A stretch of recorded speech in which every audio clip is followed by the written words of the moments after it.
our meeting normally, our meeting normally goes for an hour, but Mhm. we're gonna give you guys the first part of it. And Okay. then after they drop off, you guys can stay on for a little bit longer so we can talk about some of the things that they tell us today. So Lynn, I'm gonna go ahead and let you introduce yourself and go ahead and get started. Okay. Well, thank you, Vanda. My name is Lynn Morstead, as you can see from my Zoom thing. And I'm one of the founding members of CoHousing Houston. We are an urban multi-generational project inside the loop in the East End, about 2.5 miles east of downtown. If you go to like the George R. Brown Convention Center and head east, past all those Mexican restaurants that people know about near town.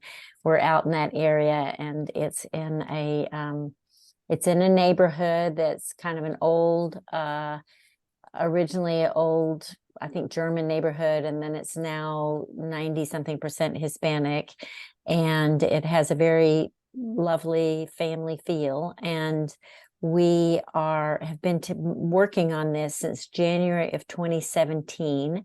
So we're now, this coming January, it'll be a 7-year anniversary, and we hope that we move in next year.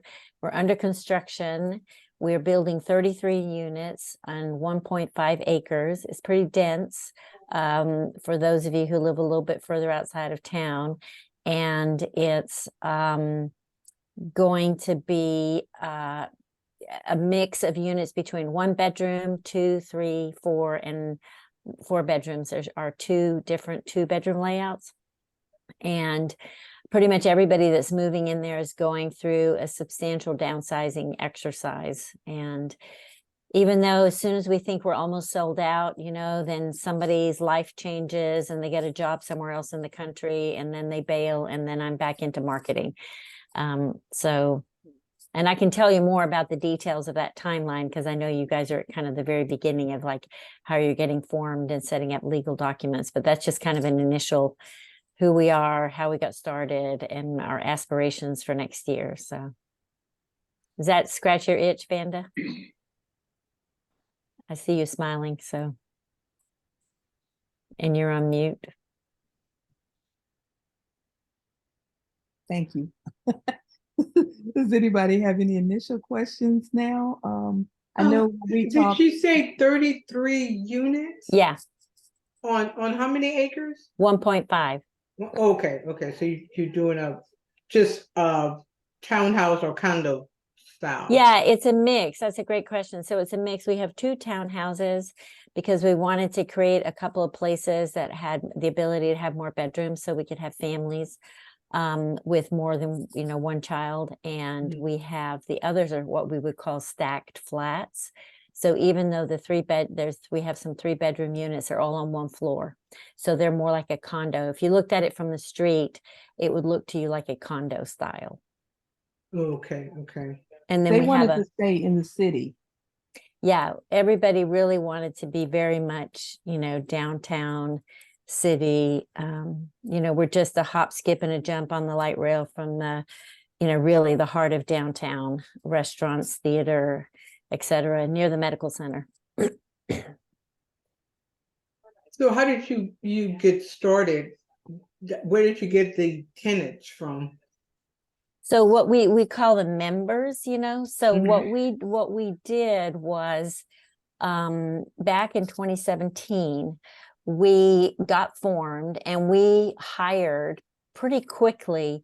A few of us put in a bit of money in the pot, and we established a way of you joining this group, which seemed like a strange kind of value proposition. Come and join us, and for $250, you can come and be part of this group and do a bunch of work. So real attractive, right? So, yeah, you're going to pay money to do a lot of extra work in your free time. So, but it seemed to work. People would come in and they would join for $250. And in that year, 2017, we hired Katie McCammett. Should I assume that you know who Katie McCammett is, or do you need me to mention her? You need to mention her. I know who she is, but everyone else doesn't.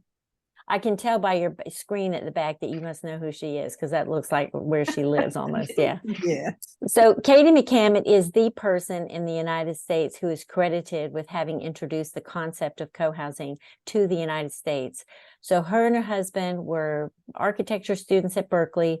They did a semester abroad in Denmark, and in the neighborhood where they were living, they just happened to stumble across this community or this group of apartments, condos that just had a different vibe to it. They just knew that something different was going on there. And they started talking to the people there, and they learned that what they were doing is living in this cooperative manner that we've now come to know as co-housing. And when her and her husband moved back to the US, they said, we've got to make this happen here somehow. So they bought a piece of land in Oakland, California. It was in a fairly, I'd say not yet gentrifying part of town. So it was in a part of town that had a lot of concerns in terms of safety. They bought this land there. They converted an existing property, more of an industrial site, I believe, into a first co-housing project. It was a big success. It was very transformational for the neighborhood at large. And they've just kind of kept going since then. And that was about 30 years ago. So Katie has developed over that period of time. She's written several books on co-housing. She has developed a methodology, kind of like a project management system for developing co-housing. And we had learned about her at a national co-housing conference, and then decided to hire her on an hourly basis up front. So she charged a certain amount per hour. We would meet with her on the phone once a month for 1 hour and say, okay, Katie, what do we need to do next? And she shared with us her roadmap. By the end of 2017, so now we're 11 months into this, we've been gathering, the snowball, the momentum in Houston has been gathering. So we went from my husband and I, Kip, who's sitting here also in the Zoom screen with you, and another couple, we added on a few more people by the end of the year. And Katie offered to come to Houston and do a 2-day workshop. Now, the workshop was going to cost a lot of money, and we did not know, we personally were not going to shell out, $6,000 for a workshop, but I don't even know how. So Tom and Kathy, who were really active at the beginning and were the burning souls of this in Houston, they managed to get, we got ourselves on KPFT radio, we got ourselves on NPR, we got a newspaper article in the Chronicle. And they hired out, Tom offered up to hire out a space, put down some money to hire out a space where we could have a public information session. And all of that led to us ending up on the last weekend before Thanksgiving in November of 2017, a 2-day workshop with a public information session tacked on the front end on the Friday night. We had 35 people who paid, I want to say $350 each to come to this 2-day workshop. And Katie arrived with, binders for everybody. It was like a whole big kind of project management, intensive training class on how to get a co-housing project built. And by the end of the weekend, both and her husband, they were still married at the time. They're not married now, but they are both operating still in the co-housing world very actively. By the end of the weekend, her husband, I'll never forget, he made us all stand up around the room, and he said, okay, each one of you, I'm going to go around the room, and he had drawn an org chart on this flip chart for us, and I'm going to go around the room, and each one of you is going to tell me which team you're going to sign up for. And that was a real kind of coming to Jesus moment for a lot of people, because some people were like, oh, I'm not sure I'm going to do this. I'm just curious. Anyway, he went around the room. He got everybody to say they were going to sign up for some team, be it marketing, be it finance, legal development, be it process team, social team, a coordinating team. He went around the room, everybody signed up, and he said, okay, now I want you all to agree and spend half an hour on this, that when you're going to meet as a team and set a date for when you're going to finalize the charter, and you're all going to meet together as a big group back in January, and you're going to report out on what your team charters were. So I couldn't believe it, by January of 2018, we had formed into teams. This group of 35 had somehow kind of gelled and come out of that. Now, not everybody stuck with us, but a large majority of the people did and are still with us today. And we then started forming into teams, and Katie gave us a roadmap of what the sequence of events are that you need to work on. So the first thing was land search. So years 2 and 3, which was 2018 and 2019, were really focused on searching for land. And I know you guys have been looking around at land, and you already know just how tricky that is. We quickly learned that you cannot just as a private citizen find out about what land is available, certainly in the areas of town that we were looking in. It may be different. I know you guys live a little bit further out, but certainly inside the loop, you can't even find out about listings of this size in neighborhoods. You really need to have somebody on the inside. You need to work with commercial brokers. And we had somebody in our group who was a member who had some experience in real estate and development, and he was really helpful at making contacts and getting us kind of on the inside, because most of the land that we ended up looking at and considering seriously was not even formally on the market. And as soon as people found out that we were interested in their piece of land, and they did a little bit of research on us. We had one particular situation where between setting up the meeting and 5 days later meeting with the guy, he had already raised the price $10 a square foot, because he kind of saw the potential of this and how it could be really interesting. So we worked on that all of 2018, all of 2019. At some point during 2019, we realized that if we do get a piece of land that we want to bid on, we're going to need architect and developer input on that in order to make the right kind of bid. And none of us in the group really knew anything about buying land and anything about real estate and development. So we have none of us really had any background except for the one guy who had some development experience, and then we did have an architect who was interested in this project and interested in moving in. So we ended up putting out RFPs for a developer and for architects, and we ended up making an agreement to hire the developer who was in our group, and also one of the architects that was in our group, in collaboration with a co-housing specialist architect in Colorado. And that was all done using Katie McCamit's format that she uses for setting up, what the requirements are, how you would actually conduct the RFP for a co-housing project. So she was really useful in guiding us through that process. So we made that decision in 2019, kind of mid-year, second quarter. By the end of the year, we had made a few bids on lands that were, I'm sure the people who received our offers were laughing at us, until we finally found a situation that was going to work out, and we made a bid and it was accepted. So you put, I guess, options on it, and that was at the end of 2019. So as we turned the corner into 2020, which is now year 4, if you can imagine that, we really haven't really done anything, and we're in year 4. And in year 4, that's when things really got launched out. So that was 2020. So we had the option on the piece of land. We had tentative agreement with the developer and the architects, how that would work. And we then again came back and did a big workshop with Katie McCamit at the last weekend of February and the 1st of March. And this really stands out in all of our minds. So because what happened in March of 2020, if you guys all remember, this is when the world shut down with COVID.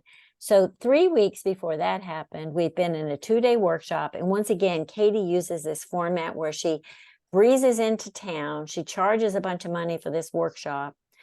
She offers a free Friday night public information session. And we had been working through advertising, dropping off flyers at coffee shops, restaurants, grocery stores, you name it. We were dropping flyers all over inside the loop.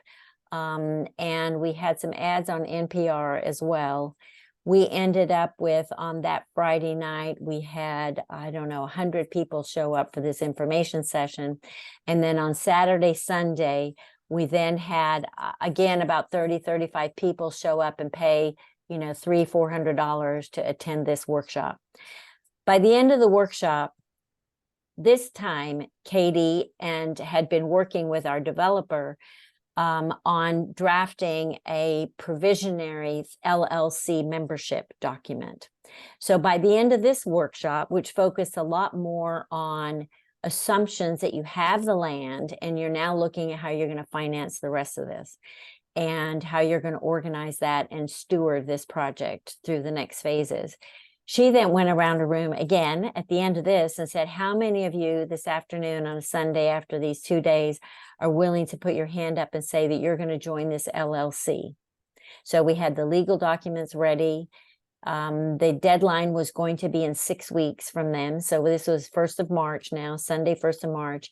And the deadline was going to be April 14th. When are you willing to join this legal partnership and put down a down payment of $10,000?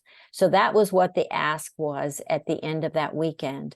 At the end of that weekend, we had 18 households raise their hands and commit to joining the LLC. Of course, none of us knew what was going to happen a couple of weeks later, right? So what happened is we all committed.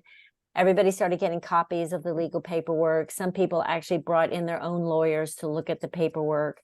And then COVID shut down the city. We decided to proceed anyway. And we decided that we come so far, this could actually be advantageous for us to be this at this stage of organization. We expected the world to shut down, but we might be able to just keep pushing through. When maybe some other development projects might slow down, we would have the energy to move forward. So we carried on through. By the time we got to that April 14th deadline, 6 of the 18 had dropped out. So when we came to signing the paperwork with the $10,000 down payment, we had 12 households do that. So that raised a certain amount of capital so that we could continue paying the soft costs. And what I mean by soft costs in this case is, you know, architecture fees and any other technology fees that we might have. Like we were going to now have to buy Zoom license because we were going to be doing extended workshops. And so we then started and we converted our plans for doing 4 intensive 2-day weekend long workshops, from being in person, very tactile, talking about our values, playing around with blocks on models and doing massing exercises. We moved all of that into Zoom sessions. So it was a learning for the architects. It was learning for everybody in our group. Some people were not real good at Zoom. I'm sure everybody here on the call today remembers how we all, you know, fumbled around with Zoom several years ago. And now we don't know why we had so much trouble. But anyway, it was challenging.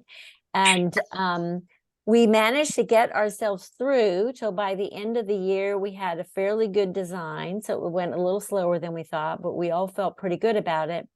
And if you remember back to 2020, and kind of as we finished 2020, the real impact on the economy wasn't fully known to things like development and real estate. And it wasn't until 2021 when we were working on selecting, we got a general contractor and they switched gears from kind of this high level estimate that fed into our decision about which general contractor to select. They then took the one that we selected, took a real fine pen to the detailed documents of our design, and they came back with a construction build estimate that was 50% more than we had anticipated. So that was a real kind of moment of truth in our group. Do we raise the prices and risk losing a lot of our members who were already kind of borderline affordability? Or do we try and, you know, reduce our aspirations, our ambitions around what we were going to design and design something less than, but keep the community together? And we all pretty much unanimously decided the people are more important to us than whatever feature we might have designed into this group. And so we're going to start throwing some of our toys out of the crib. And so we started throwing things out. We went through something that we euphemistically called value engineering, which is nothing more than cost cutting, trying to align it with our values. So we dropped a lot of stuff, and we were able to bring the price down to the point where we only had to raise prices 10% for members that were already in, but we dropped a lot of things, a lot of our wishes. And then we approved all of that by the end of 21. We then,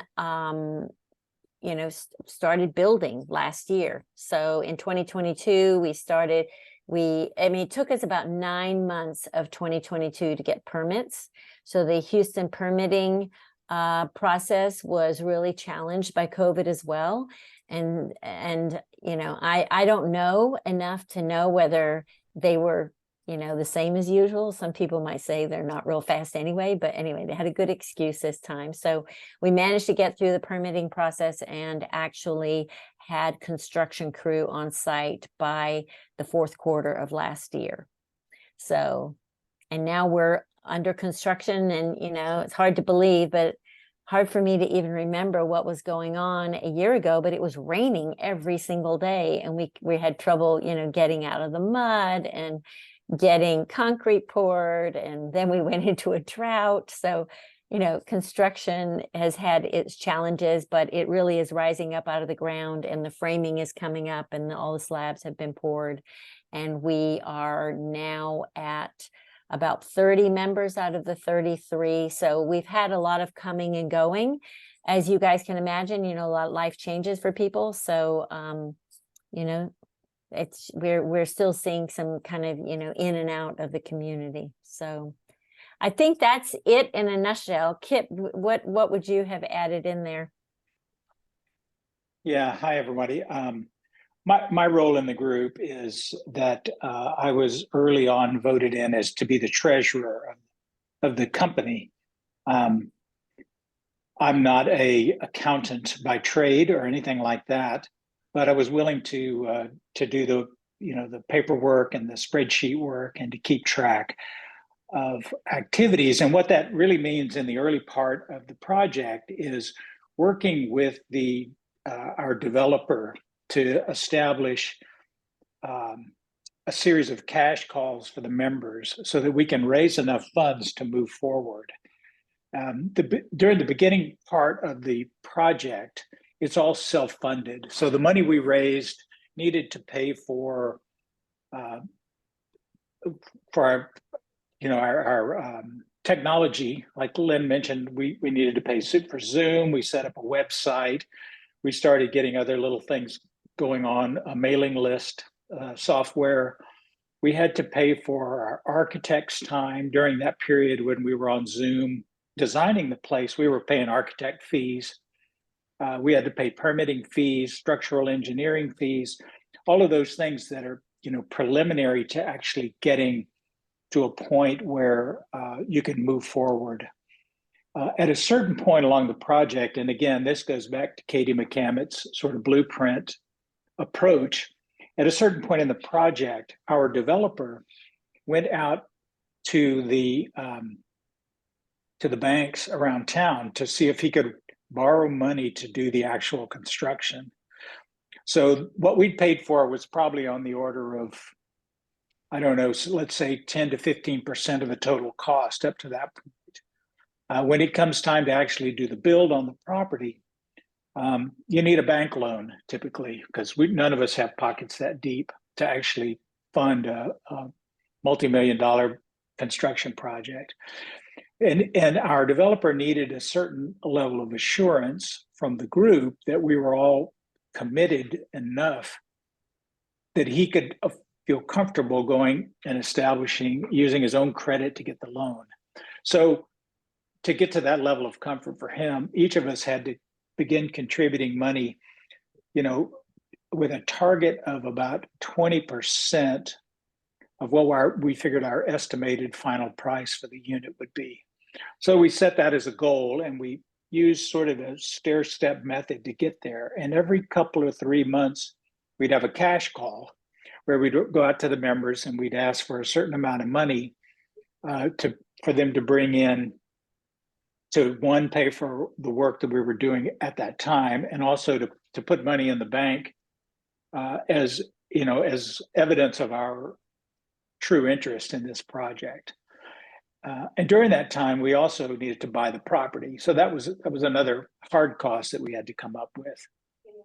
Now, our developer was interested enough in this project that he was willing to buy the property on his own and hold it for us. We had a sales contract with him, and then we began paying him off over time.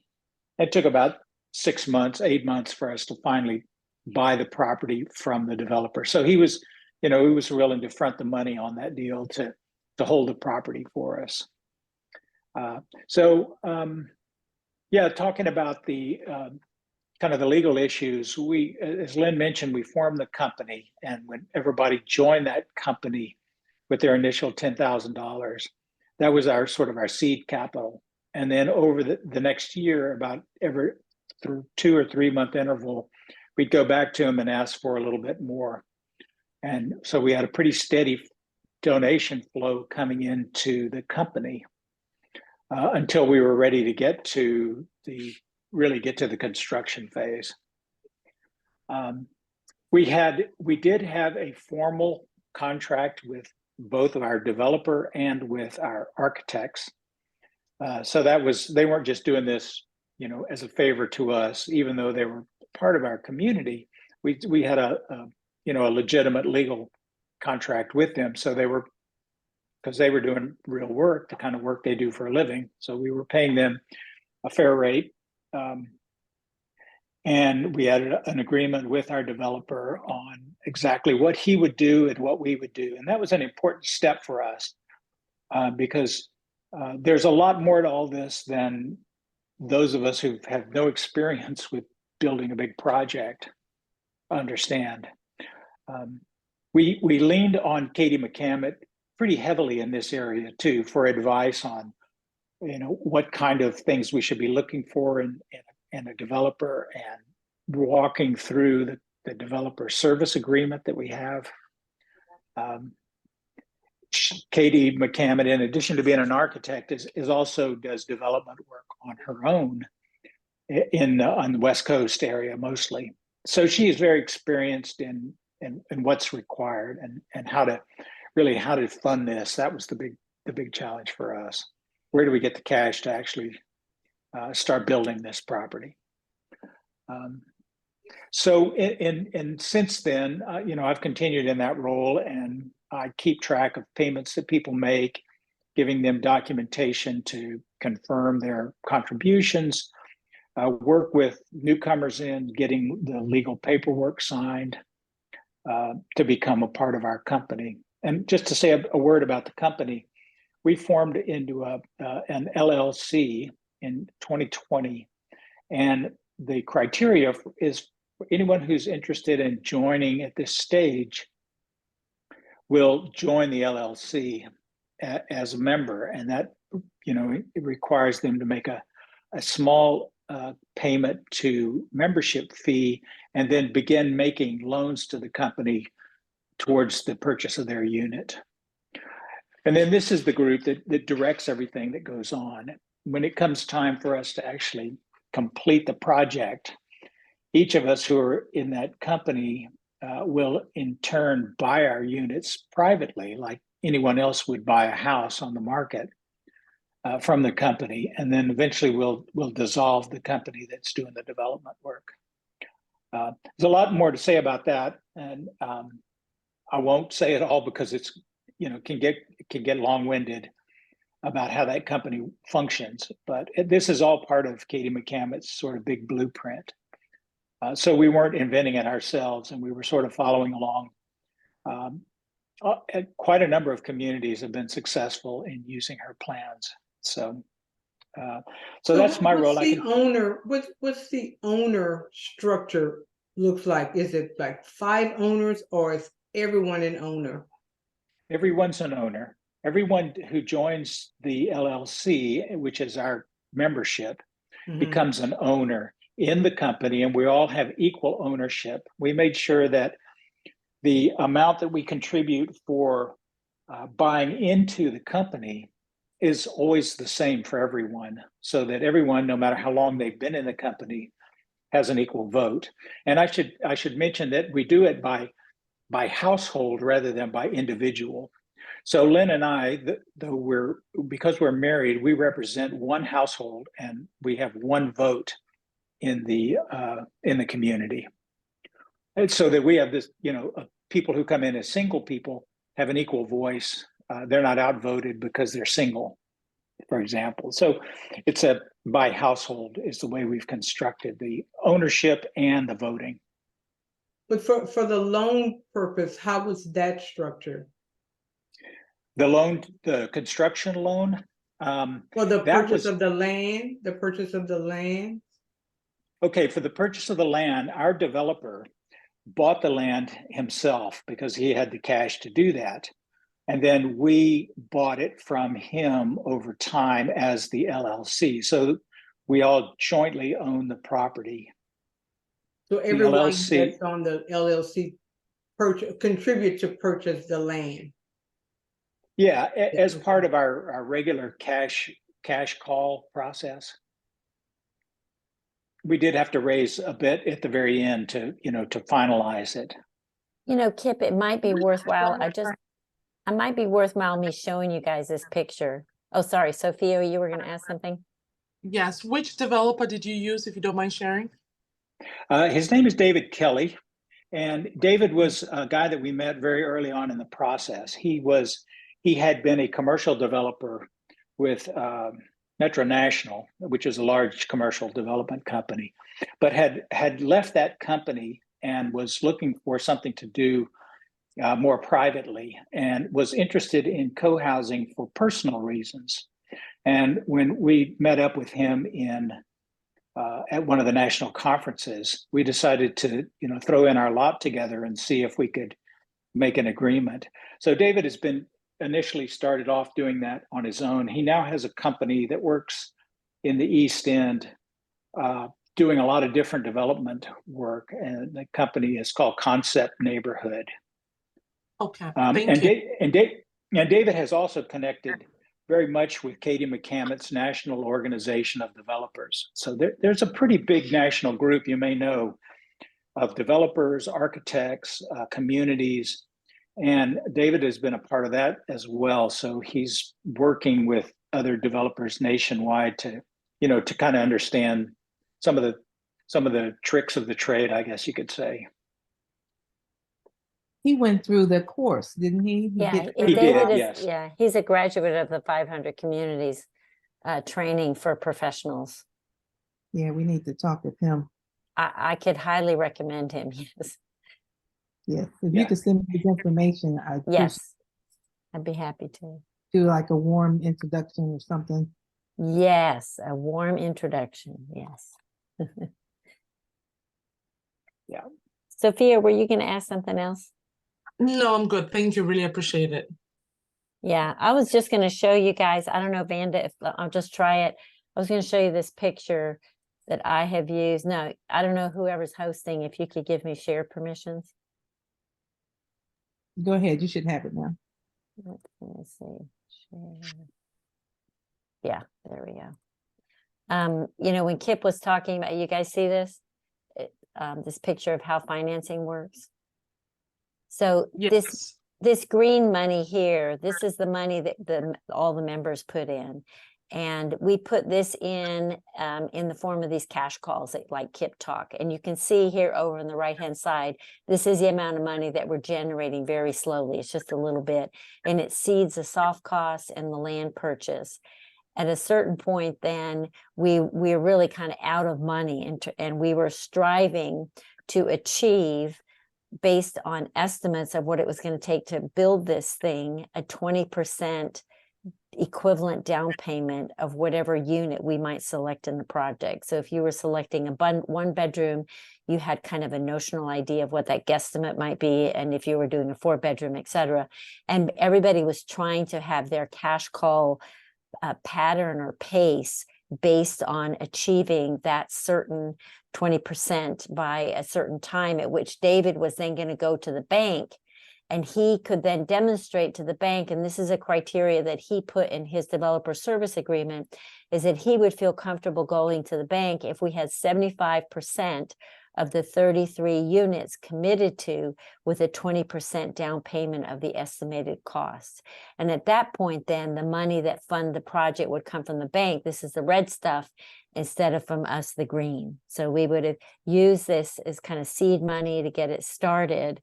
And then once we were able to demonstrate to the financial instruments available that we were serious, we were organized, we were going to make this thing happen, then they would use that as you know, evidence that we were a good bet in terms of making a construction loan.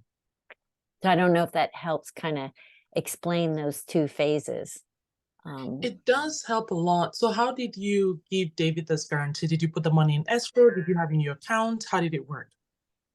The money that the green money in her picture. The 20%, yes, the 20% from the 75.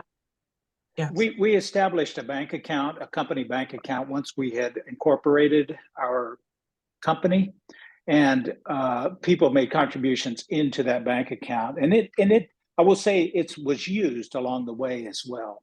So we needed to use it to pay for architect fees and for, you know, the permitting and stuff. So the money was there. It had been committed. Now, a lot of it had already been spent along the way, but that wasn't what mattered so much as the fact that the money had come in by committed members, because we were, you know, we had something to show for it. We had a set of architect drawings. We had permits from the city. We had a piece of land that we owned, and that was also evidence to the bank that we were serious.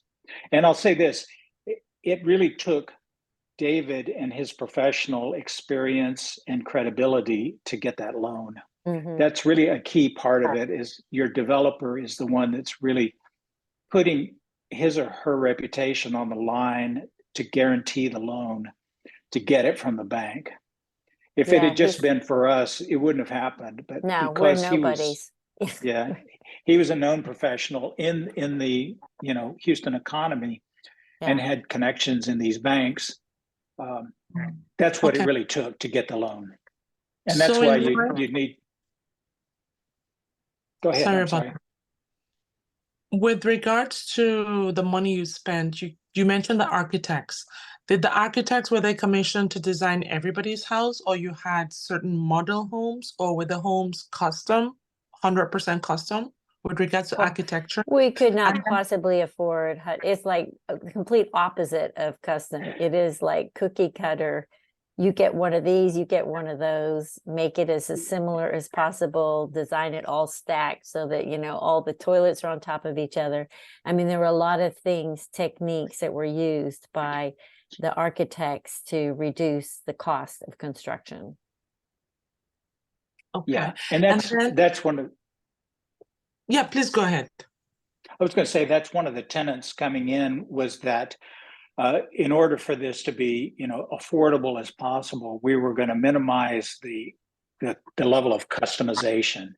Now, I will say that once the basic plan was developed, and that means the floor layouts, the kinds of materials that the architect wanted to put in place, the you know, the utilities that were going to go in, the appliances, you know, we had sort of a base package. And then after that it had been established, people were able to go in and upgrade certain components of the design as they wanted to, if they wanted to, for additional cost in their particular unit. But only if they could get 5 other members in the community to want the same thing. Because again, we were striving for economies of scale. So we weren't going to do a one-off for one unit. But if there were, like, for example, like alternate flooring, right? If you could get at least 5 people to agree, okay, we want to upgrade from vinyl to engineered wood, then engineered wood became an option.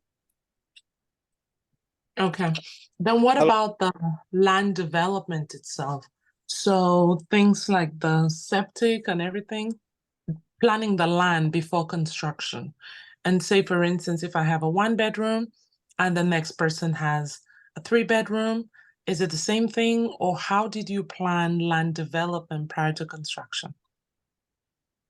Well, our architect did most of that work. So one of the first things they did was to try to assess how many units that we could safely and reasonably put on the property that we had. So we knew that we wanted to get to 25 to 30 is kind of a magic number in this type of a community. But they had to look at the property, they had to look at the design of the building and think about how many they could actually support. With just the kinds of things you're talking about, we had to take into account, hot water and utilities.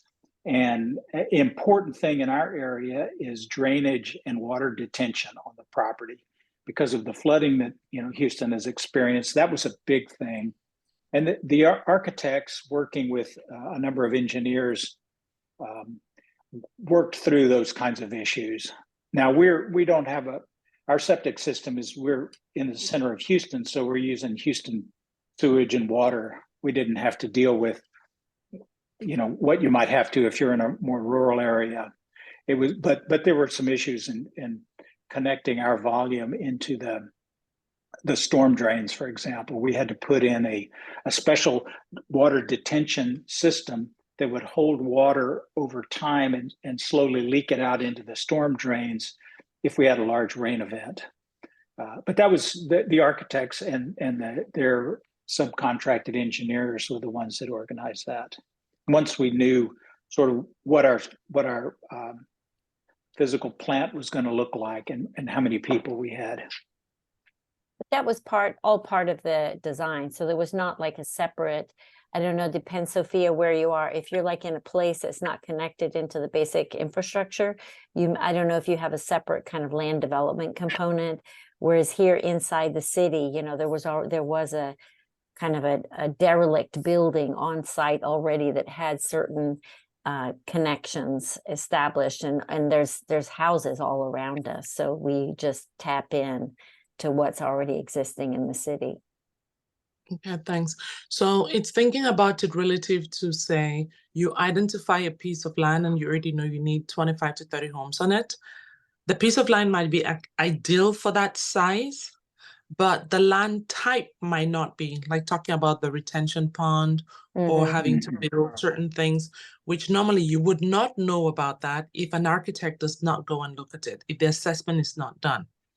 So did it mean you had to do assessment of land before you acquired it? Or That's just yeah, that's Yes. that's why we decided before we finalized our bids that we needed an agreement with an architect, because when we were going and looking at these pieces of land and the community was deciding, we like this, we don't like that, let's make a bid on this, the architect had to say, yes, you can do this will work. So that's great, Sophia. And also there's also in Houston, there is, and I can't remember the name of the system. Sounds like you might know more about this than me, but there's a certain website that has 7 different layers and components of any piece of land you want to look at in the Harris County area. And it will then layer it, and it'll tell you what has been there before, what the likely contamination is, what the soil is like. You can it's a way of kind of layering and understanding what's below the surface. And, she uses those tools as well as historical records to try and understand what the land looks like before we even consider making a bid on it. Yeah. Hello, My my name is Kelton. I'm just new here, so I'm gonna catch up. I got a couple of questions. I think what you're referring to is a phase 1 environmental, where That's correct. It's you're absolutely right. It's a phase 1, but there was some tool that we were all able to go in and look at, I can't even remember the name of it now, but. Right. And I may have missed this. Have you guys conducted a feasibility study? We had done oh, sure. Yeah. We had a phase 1 on the property when our developer bought it. I'm sorry. Let me make myself clear. Okay, so phase 1 environmental It's totally different than feasibility study. Feasibility study basically detects what the cost, or what the demographics, the traffic, the count, the demand, the Okay. price points, Yes. everything. And there's certain companies in Houston that try, you know, they range about 10 grand. And usually banks use those for projects like this in order to determine if there is a market for this type of Yeah. project. That's And a great, that's a great question, Kelton, because by the time we went to get financing, we already had 75% sold out, if you will, committed members with significant money in. right, but if you're planning on selling these, what is the whole No, time? these are 75% of people who are planning to move in there. Okay. I Yeah. misunderstood. Okay, so No, yeah, no. So this is a great question because this is it's sometimes hard for people to understand outside of this co-housing world that this is not like your average development project where a developer works more in isolation from his market and he's trying to anticipate what the market might be. This is completely the opposite. We are the market and we're going to find a developer and architects to build what we want. which basically what demand is offering. So you build to what We're building what we want to live in. So we are the Yeah. people who are moving in and we're kind of we're flipping the model. It's like an upside down development. We're coming together and we're saying, we want to build this place for us. Will you professionals do it for us? Okay. Okay. As opposed to, and of course, we don't have 100% of the people who are going to come, but by the time we were knocking on a bank's door, we had 75% of the people, the future residents, in the bag. With their down payment and letters of intent. Yeah, so there's the 20% that Kip was talking about. So we had an estimated cost of what each one of our units was going to be, and we had all paid in 20%. Okay. All right. Thank you And I so think much. that was key for the bank. Yeah, Right. that was the feasibility, I think, in a way, of what you're saying.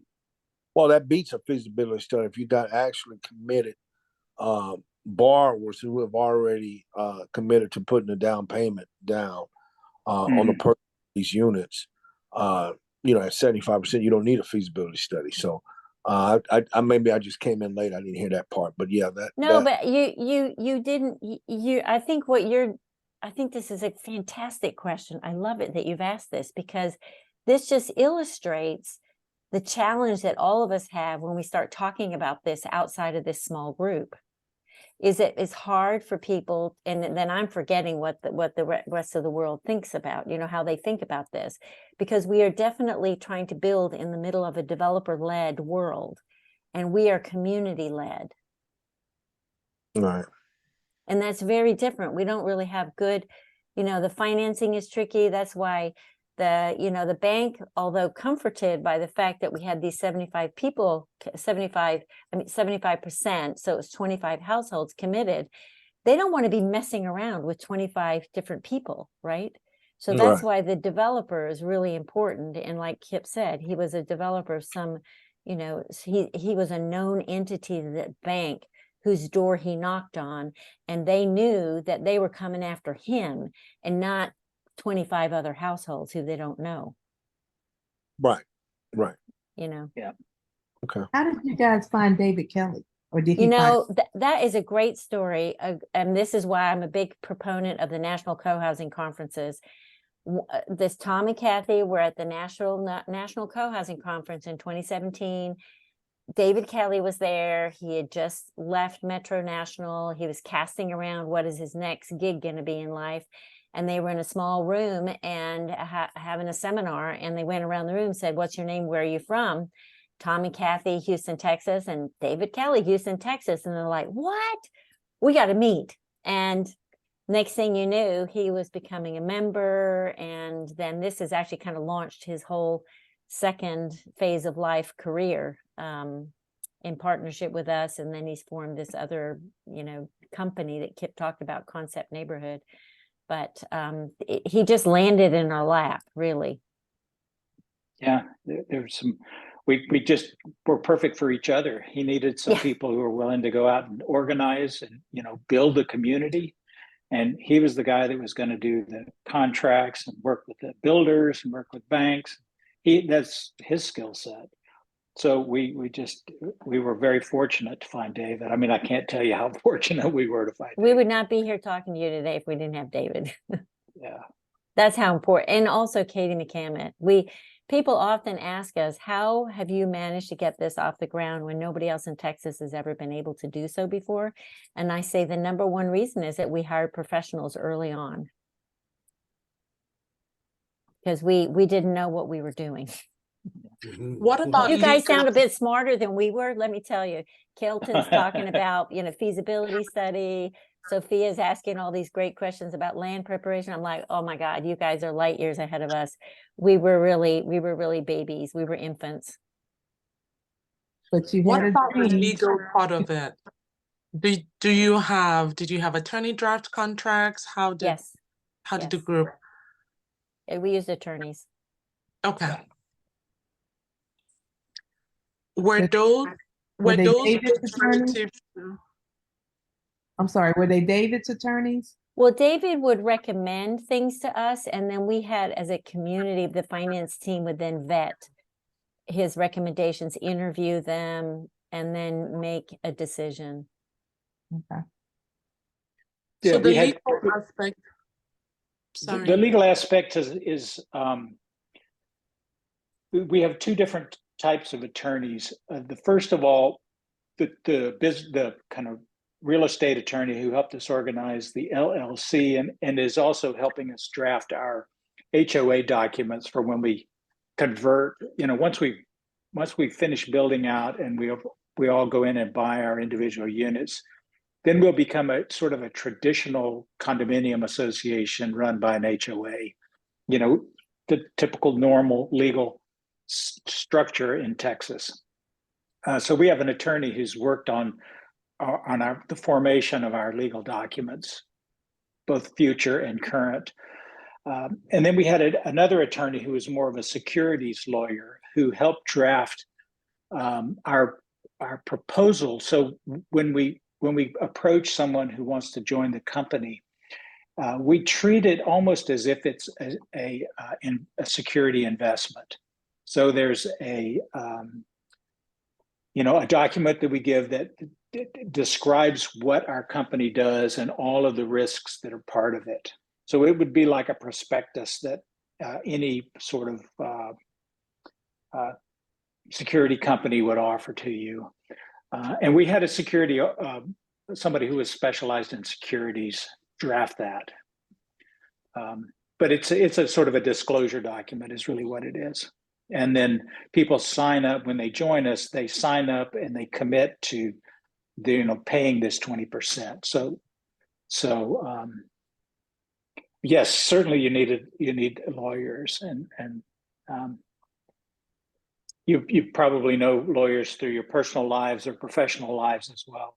So I would recommend a real estate lawyer and a securities lawyer to try to get this organized. Thank you.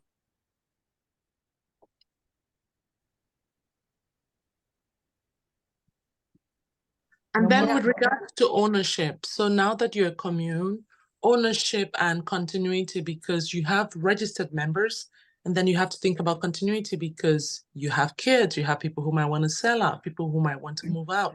What does that look like? Well, so go ahead, Kip. I was gonna say we still haven't moved in yet, so we're in a different kind of a phase, right? It'll look different after we've moved in, but while we're still under the umbrella of the LLC and we have not yet moved in, if somebody leaves, or like because we've been around for 6.5 years, so life changes. Somebody decided they're going to have to take a job in Boston, for example. So that family is having to leave. What happens is that the money that they've put in to the company in the form of promissory notes, it converts over to an investor loan, right? And they then exit, and then that unit becomes available, and then we start we're just continuing our marketing efforts to bring people into the pipeline. Yeah, just to clarify that a little bit, the money that people put in for their down payments is actually just a loan to our development LLC. So they've loaned money to us that will be credited to their purchase when they actually go to buy the property. So that money that LLC has is borrowed money. And so we provide, every time somebody writes us a check, we give them a promissory note that says, here's the amount you paid on this date, and here are the terms for how that gets repaid. And the base case is that it gets repaid by them getting a credit at closing on the property, a dollar for dollar credit. Actually, it's a little bit more than a dollar for dollar, but we'll save that for another time. If they decide, for whatever reason, not to buy the property at the end of the day, we will eventually refund them the money, but only under certain conditions and at certain times that are described in the note that they've signed, that we give to them. So as Lynn said, somebody drops out, we're going to keep their money in the project until it's done, and then we will repay them with interest once all of the units have been sold and all the bank debts paid off. So what, did you determine an interest rate up front, or how does that work? Yes. It's indicated in the document. Okay. And you can do whatever you want. We chose 2% because that's just sort of nominal interest, that better than nothing, but it's not like we're a bank and can afford to give them a big interest rate.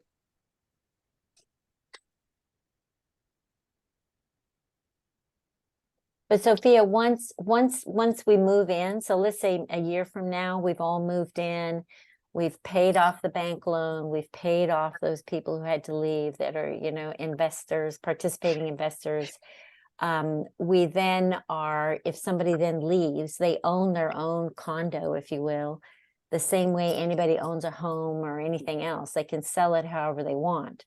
Now, what we will be doing is working with the seller and the buyer on making sure that they fully understand what the social contract is of moving into this community and purchasing into this community. So, there are expectations about shared participation and labor, and that every household is a fully fledged member on the board of the community, and we do all of our decision making based on consensus process. So you're buying into a slightly different model, and we'd want to make sure that that's something they're really interested in as they consider whether this is the right purchase for them. So it's not about floor plans and countertops. It's really, once again, community first. We really lead out with community first. It's the people first. Okay. And do you have any exclusions? For instance, you could, since you're a community instead of just a regular house or development, say you don't want certain type of people. For instance, you could say no sex offenders, no. I don't think we can, actually. I think the Fair Housing Act governs how people buy and sell in this community too. Yeah. I think that we can utilize that on rentals. So like we have had a conversation about sex offenders, but I don't think that we can exclude anybody. We have been so far anyway, trusting that our membership our path to membership process helps people exclude themselves if they don't feel like they would be a good fit. Yes, tell them about you have a monthly meetup or something. Yeah, so we have kind of what we call a path to membership. And I could actually, if you would like me to, I don't know. I know we're hitting up on your 1 hour limit. Do people need to dial off? I don't want to. Oh, no, I told them it'd be 2 hours today. Okay. Okay, well then if you're comfortable with that, I'm going to share my screen. So what we have designed, and we designed this when we formed the LLC, is we set up a path to membership. And so, you go from, hearing about it, however you find out about it, and then you want to come to one of our public information sessions We've been doing them on the first Wednesdays, and actually we've now introduced in-person coffee gathering also, in addition to the Zoom info sessions once a month. But at a certain point you decide, okay, I'm really interested in this. I want to dig a little bit deeper. I need to get to know you guys. Keep talking about leading with community first, but I don't really know what that means. I've never experienced this. All I'm used to is buying based on floor plans and, you know, options. So we invite you to become an explorer. So for an explorer, you pay $150 per household. I don't care how many people are in your household. You then attend an orientation session. It's can be 2 hours, often just 90 minutes. We really kind of open up our whole co-housing world to you. And you then start joining in our monthly, sometimes twice a month business meetings. They're usually on Zoom. And we invite you to attend our public information sessions, which has often been the place that you just came from. And we invite you to get to know members at various, you know, it used to be potlucks. Now we do all kinds of different things, you know, get-togethers, and really think about, can you visualize yourself sitting side by side with these people, making consensus-based decisions? Do you like these people even? Can you imagine being neighbors with them and having a much closer life, maybe sharing dinner a few times a week, cooking together, gardening together, taking care of the property together, living more closely, more proximate to each other. And then we give people 1 to 3 months to decide on whether they want to take the next step and apply for membership. So during this explore period, we give them a due diligence checklist. We give them very specific tasks to go and make sure they do. Like one of them, for example, is schedule a one-on-one with Kip and get the deep down, you know, story on the finances and how this all works. And as the project has matured, your financial timeline changes. So 3 years ago, when we were joining, to get to the 20%, we had a long time. Now, if you join, like we had a new member join yesterday, a new household, and they bought one of our more expensive units. So they're on a steep uphill payment plan now, working that out with the finance team to get to 20%. So anyway, if you decide after 1 month, that's the earliest we let you do this, you can then apply for membership. And you then say that you've understood all these different things about the community in terms of participation, about the finances, about the decision-making process, et cetera. And you then apply for membership. And because we are right now organized under this umbrella of the LLC, the operating agreement of the LLC states that all of the current members have to approve any new member, because essentially we are inviting you to come in and do business with us to complete this development project. And we do all of our decision making based on consensus. So we need to know enough about you to feel comfortable that we're going to be able to work together, and that, you know, you won't at the last minute now kind of throw a wrench in the wheel and start blocking everything and not letting us move forward. So people then become after they become an explorer, we work with them to become a member. If they decide after 3 months that they just can't make up their mind, or I don't know, they're just not in a place to move forward, then we tell them, fine, come back anytime, but we are now going to move you to just the Friends of Co-Housing group, and you no longer have access to all of our internal business and our internal meetings and a continual cycle of asking questions, because we really want people to take that period serious. And we're all volunteers. We can't be spending forever answering people's questions and spending a lot of time.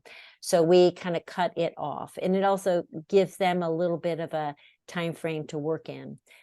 So they then move to becoming a member, and they would then top up that 150 Explorer fee with 350 to achieve a $500 non-refundable membership fee. And that is, Kip, remember Kip talking about, if you join the LLC, everybody joins at the same monetary level so that we're all equal. So we all have equal say, we all have equal rights, we have equal participation in all of the decisions. And that's established at the LLC membership level. Where the differences come in is then in terms of so if you're buying the biggest, most expensive unit, your 20% down payment is going to be a different sum than if you're buying the smallest unit, the cheapest unit. But we did not want that monetary difference to be factored into how people play in the LLC. So we wanted everybody in the LLC to be equal. So those monetary promissory notes is kind of a separate entity that are tacked on to the LLC, if you will. So you come in, you pay your, top it up with 350. We require a minimum of 2,000 to kind of as your first payment into this cash call schedule that the LLC will, the FLD, the finance and legal team will set up with you. And then after that, you become a full-fledged member. So then you are a member of the LLC. And eventually, when we get built and we go to closing next year, that 20% down payment actually converts over, as Kip said, when you come to closing, will then be paid in as your 20% to the bank. And then you come forward with mortgage or whatever other financial instrument you're going to be using to close on your property, and you move in. So that was just kind of a synopsis of how we have set it up so that we give people a period of time to really get in and get close to us, see how we make decisions, go around and visit all the different sub teams to get a feel for, do I feel like I belong? Do people react to me the way I want them to? And can I find a home here? Can I imagine being neighbors with these people? So this scenario sounds like the happy path. The where you happy- come in. Yes, the happy path. Okay, do you want me to tell you about the unhappy pieces, stories about it? I have those too. Please. So what if somebody commits to it and then decides they're filing bankruptcy, so they're no longer able to Well- continue, or Well, what? then they're out. Like Kip said, they then exit the LLC, and then their money that they have put in converts over into an interest, loan to the LLC. And they get their money out at the end of the project. Okay, so that's the one exit, the main exit path from the group. Well, or people decide they can't move forward. Like, it's unbelievable that people have put this amount of money in, and then, their life changes and their money is tied up. So, Yeah. we'd be sure to tell them that when they make their contribution, that, this is one of the risks. We are a development company, and development companies come with risk. And so we try to make sure everybody fully understands that if they change their mind, and we're not forcing them into buying the unit, there's no hard commitment here until that. We haven't yet gone through the process of sales contracts. We'll be doing that soon. Up to this point, people can bow out, and the most they have to lose at that point is what they've invested so far. And we really think they're going to get it back anyway. Okay, so looking at it from the perspective, an investment perspective. So right now, somebody starts, it's just a scenario. The devil is usually in the details. That's why I'm asking so many questions, right? It's good. Sure. Where somebody starts and then they look at it from the perspective of, oh, this could be a good investment. Certain communities do not allow for rentals. They want owner occupied.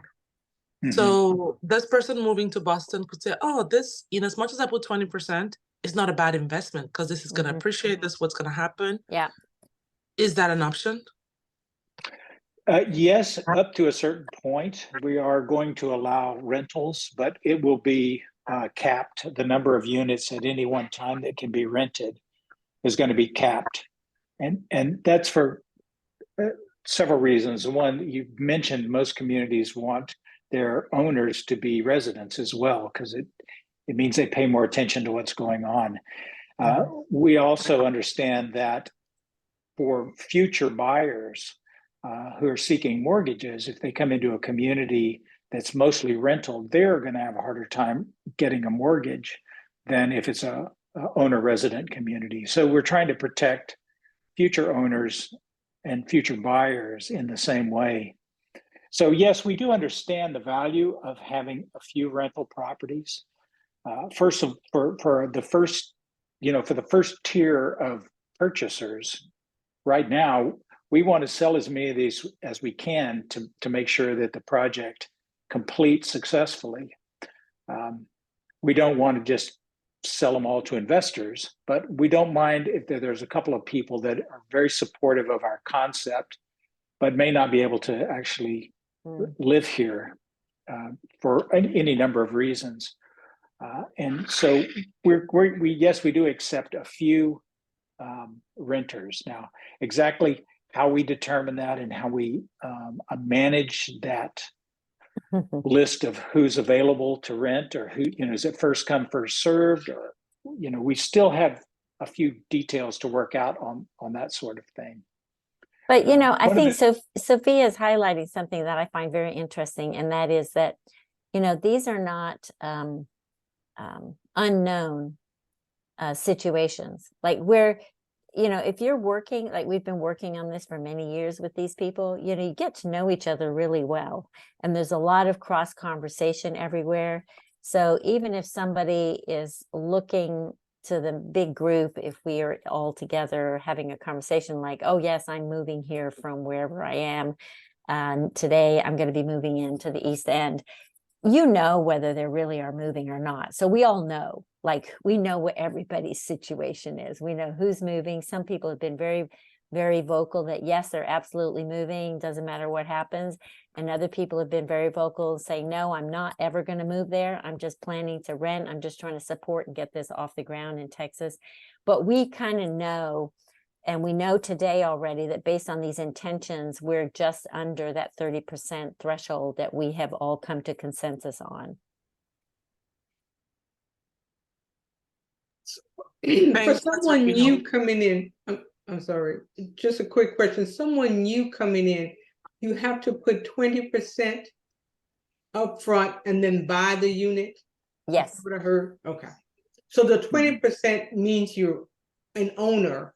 Yes. And then you buy your unit at whatever cost, that the size or whatever. Yes. Okay. So the 20% is 20% of the cost of the unit, which we now know. Okay. Okay. But that makes you an owner with that 20% up front. Yes. Of the whole unit, of the whole unit. It's like you're buying your condominium. Yes. with a 1/33 undivided share of all the common spaces. Okay. Okay. Yeah, as we get closer and closer to completing this 20% upfront becomes a little bit more fuzzy. Mm-hmm. If someone joins our group a month before we're completed, there's not a whole lot of purpose in them joining our LLC at that point. They can just wait a month and buy the property on the open market like anyone else could. It's really just been, how did we get to this point over the last 5-6 years, is through organizing into this company, this development company. So it was a critical first step and second step, really, in a way. But as we get closer and closer to the end point, it's less important. Well, so there's two beats, Kip. So you're looking at it from the finance, right? From the finance, we needed that money to finance it. I look at it from the community building perspective. People needed to have skin in the game to be making decisions and showing up to do the work for something that they really cared about, And if you're not putting enough money in, you're not putting your heart where your treasure is. And so there's kind of two sides to it. So as we move forward, I think there's still, even as we get close to closing, there's still going to be a drive to have you put the money in, because then we know that you're serious. Yeah.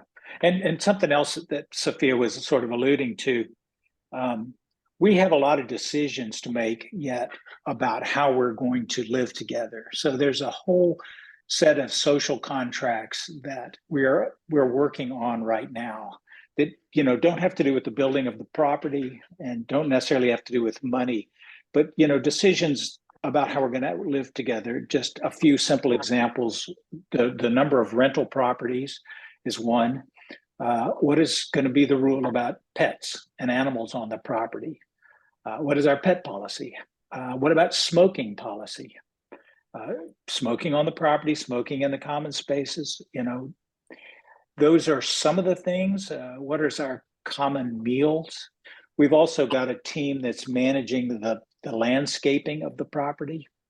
You know, we've got some people that are really gung-ho on gardens and plants, and so they're figuring out how to make it beautiful, you know, as well as livable.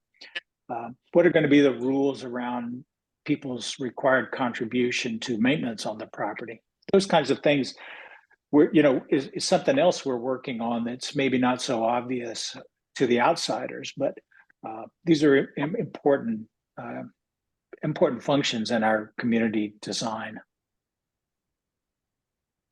Yes. And And then But What we Sophia, do- I was gonna add, you were asking kind of for the good, the bad, and the ugly on this membership. I was gonna tell you one more thing.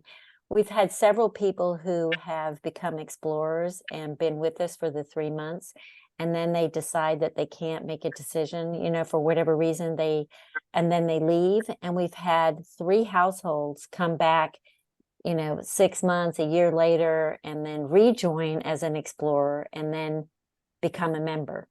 So, you know, we really try to kind of undersell this, you know, because we really want people to be really, really, really invested in this and have it be their heart's desire, because it's not easy to do this, and we don't want to get, you know, almost to the end and then them bail out. So we want them to really, really, really want this. okay, thank you. It's a very low pressure thing from our side. We're Then not trying to takes a strong lot arm of work anybody to- into it. Yeah. It takes a lot of work once somebody gets integrated and they start filling a role in the community, and you get used to each other and you start looking forward to something. You want to make sure that all that investment on both sides is moving you towards something that's going to be that kind of the end community, even if it does. I mean, nothing lasts forever, right? But we need to be able to get ourselves off the ground and get going. Okay, then the fact that you have about 30 homes, Yeah. 30 families, do you have roads? And if you do, who owns them? Because ultimately the city of Houston owns the No roads. roads. No. You know what? I'm going to show you guys one other thing. Then you can have a see just how small this is. I'm just Yeah, I gonna was going to share. say theirs is a condo. Theirs is not. Yeah. Yeah, let me just show you this. So here, this is a city block here. This is a small downtown city block. So you can see that these white spaces here, and this one white space here, there's 4 other houses here. And in this one here, there's 2. And so we've got one building along here that has 2 townhouses, a stack of 1-bedroom units, and then a stack of 3-bedroom units in the corner. And then all along this front here, 2 different 2-bedroom units, and they're stacked up 4 levels high. So 1, 2, 3, 4, 5, 6 along the front there, stacked up 4 times. So that's 24 here. And then you've got the common house here, which is a 4,200 square foot common house over 2 floors with a 3rd floor deck. And then space for a 1-day dream swimming pool. I don't know if we'll ever be able to afford it, but that's a fantasy of a lot of people. And then we have this garage area, which is a mix of covered carports, closed single car garage, and then double car garage that are shared. And then in the corner here is a 7,000 square foot plot that we will be using undeveloped for edible and decorative garden and a shed and some utilities here. So you can see it's very, very small space.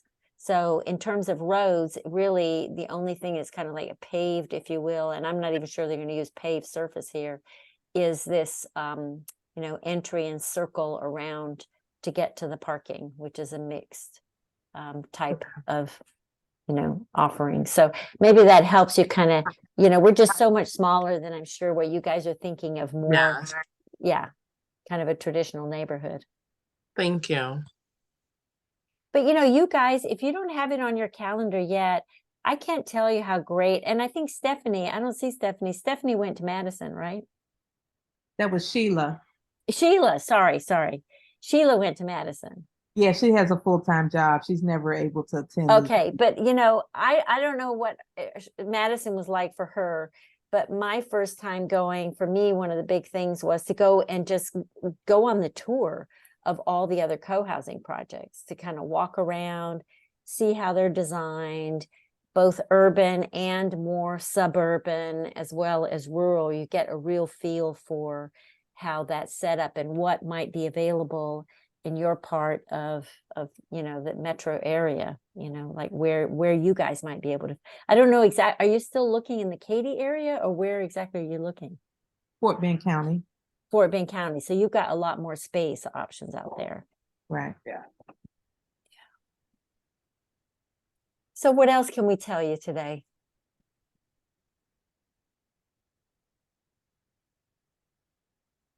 Come on, guys, ask your You questions. have As far a as question?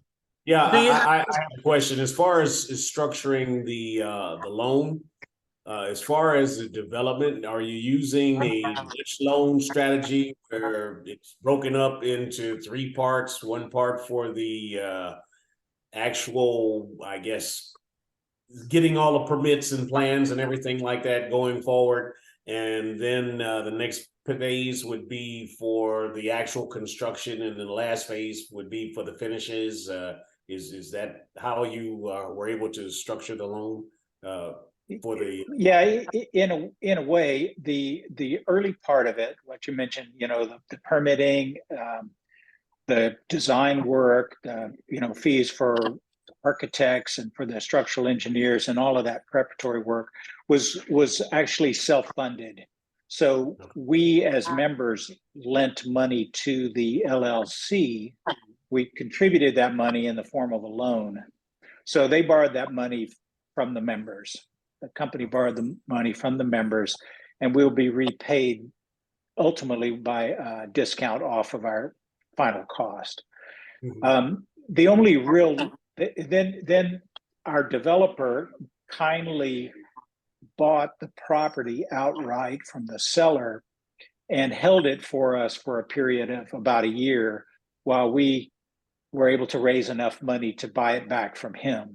So there was a loan that we had with him that was about 12 months. The big loan is the construction loan, and that's with a couple of banks. And the developer secured that loan on his own reputation and commitment. And we're basically working off of that as we go forward with the general contractor. And that loan will pay for pretty much everything from here until closing. So it'll pay for, the work on the property, all the dirt work, all the infrastructure work, the buildings themselves, a certain amount of landscaping, and complete out the units themselves. So that takes care of everything. When they're done, we should be able to walk into the place and move in. And then that, yeah, exactly. And then that loan will be repaid through the sales prices that we all pay. And so roughly how much is that loan, all inclusive? It's up to, I would say, in the neighborhood of 12 to 13 million. That's what I have in my head too. Yeah. We're borrowing it as we need it, right? So we only borrow as much as we need to pay month by month. So we'll see what it ends up being at the end, but that was kind of the top end limit. Okay. And Kip, I don't know if it's too confusing to talk about this, but it's a very interesting thing. And it seems like some people on the phone are pretty financially, know more than I would have. But there's an interesting piece about co-housing development where there's this distributable cash piece. Yeah. Cash where? Yeah, it's a kind of an interesting thing that Katie McCammett has created. So she's the one who's developed these financing models. And it's a very interesting aspect to co-housing financing that I think it'd be worth mentioning, even if it's just your first time that confuses you, you can come back and ask about it again at another date. Yeah. I'll give you the real simple version. When we established our budget for the project, we started off doing a kind of a ground up costing. So we looked at all the aspects of this that were going to that we needed to spend money on, construction being the biggest piece, but not the only piece. So there was the construction costs, there was land costs, there were all the professional fees that went into it, architect fees, engineering fees, surveying fees, consultant fees. But then we had a large chunk in there for marketing, because it takes a lot of work to get the word out and to bring people on board. So there was a big marketing. There's, of course, administrative costs. There's financing costs. You know, you could kind of build out a sort of there's property tax. You can build out a basic cost-based budget. Then the way this Katie McCammett system works is you take that fundamental cost, you add 10%. That then becomes the number you're trying to bring in terms of revenue. So then you build your pricing based on cost plus 10%. If all goes to plan, when the project's done, you will have roughly 10% cash left over at the end of the project. That in a normal commercial world, you think of that's your profit.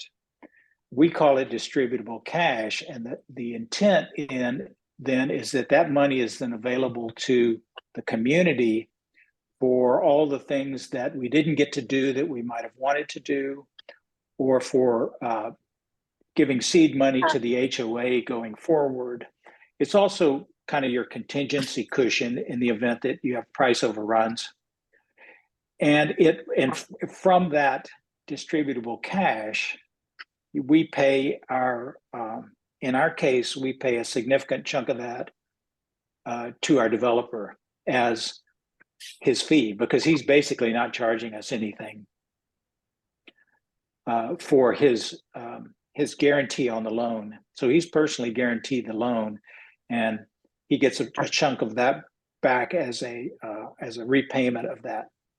So at the end of the day, and I'm not going to go into the percentages because it can be kind of technical and confusing, but at the end of the day, we look forward to having some money left over after the project's said and done that we call distributable cash, and which we will then be able to use in ways that we prioritize and decide on some of the things that, as Lynn mentioned, we had to cut out of the early project, or just keep it in the bank for future, set aside for reserves on future repairs and that sort of thing. So that's another one of the things that Katie McCammett brought to us, is a framework for this, the project budget. And it's pretty darn thorough, I'll say that. She's done it for a lot of years, and she's got a lot of sort of a sense of how much you need to put into each of these categories. And it's been a pretty solid budget. Of course, our developer works that closely now as he's going through the paying invoices to the general contractor, and he's sort of managing all the payments the outflow payments.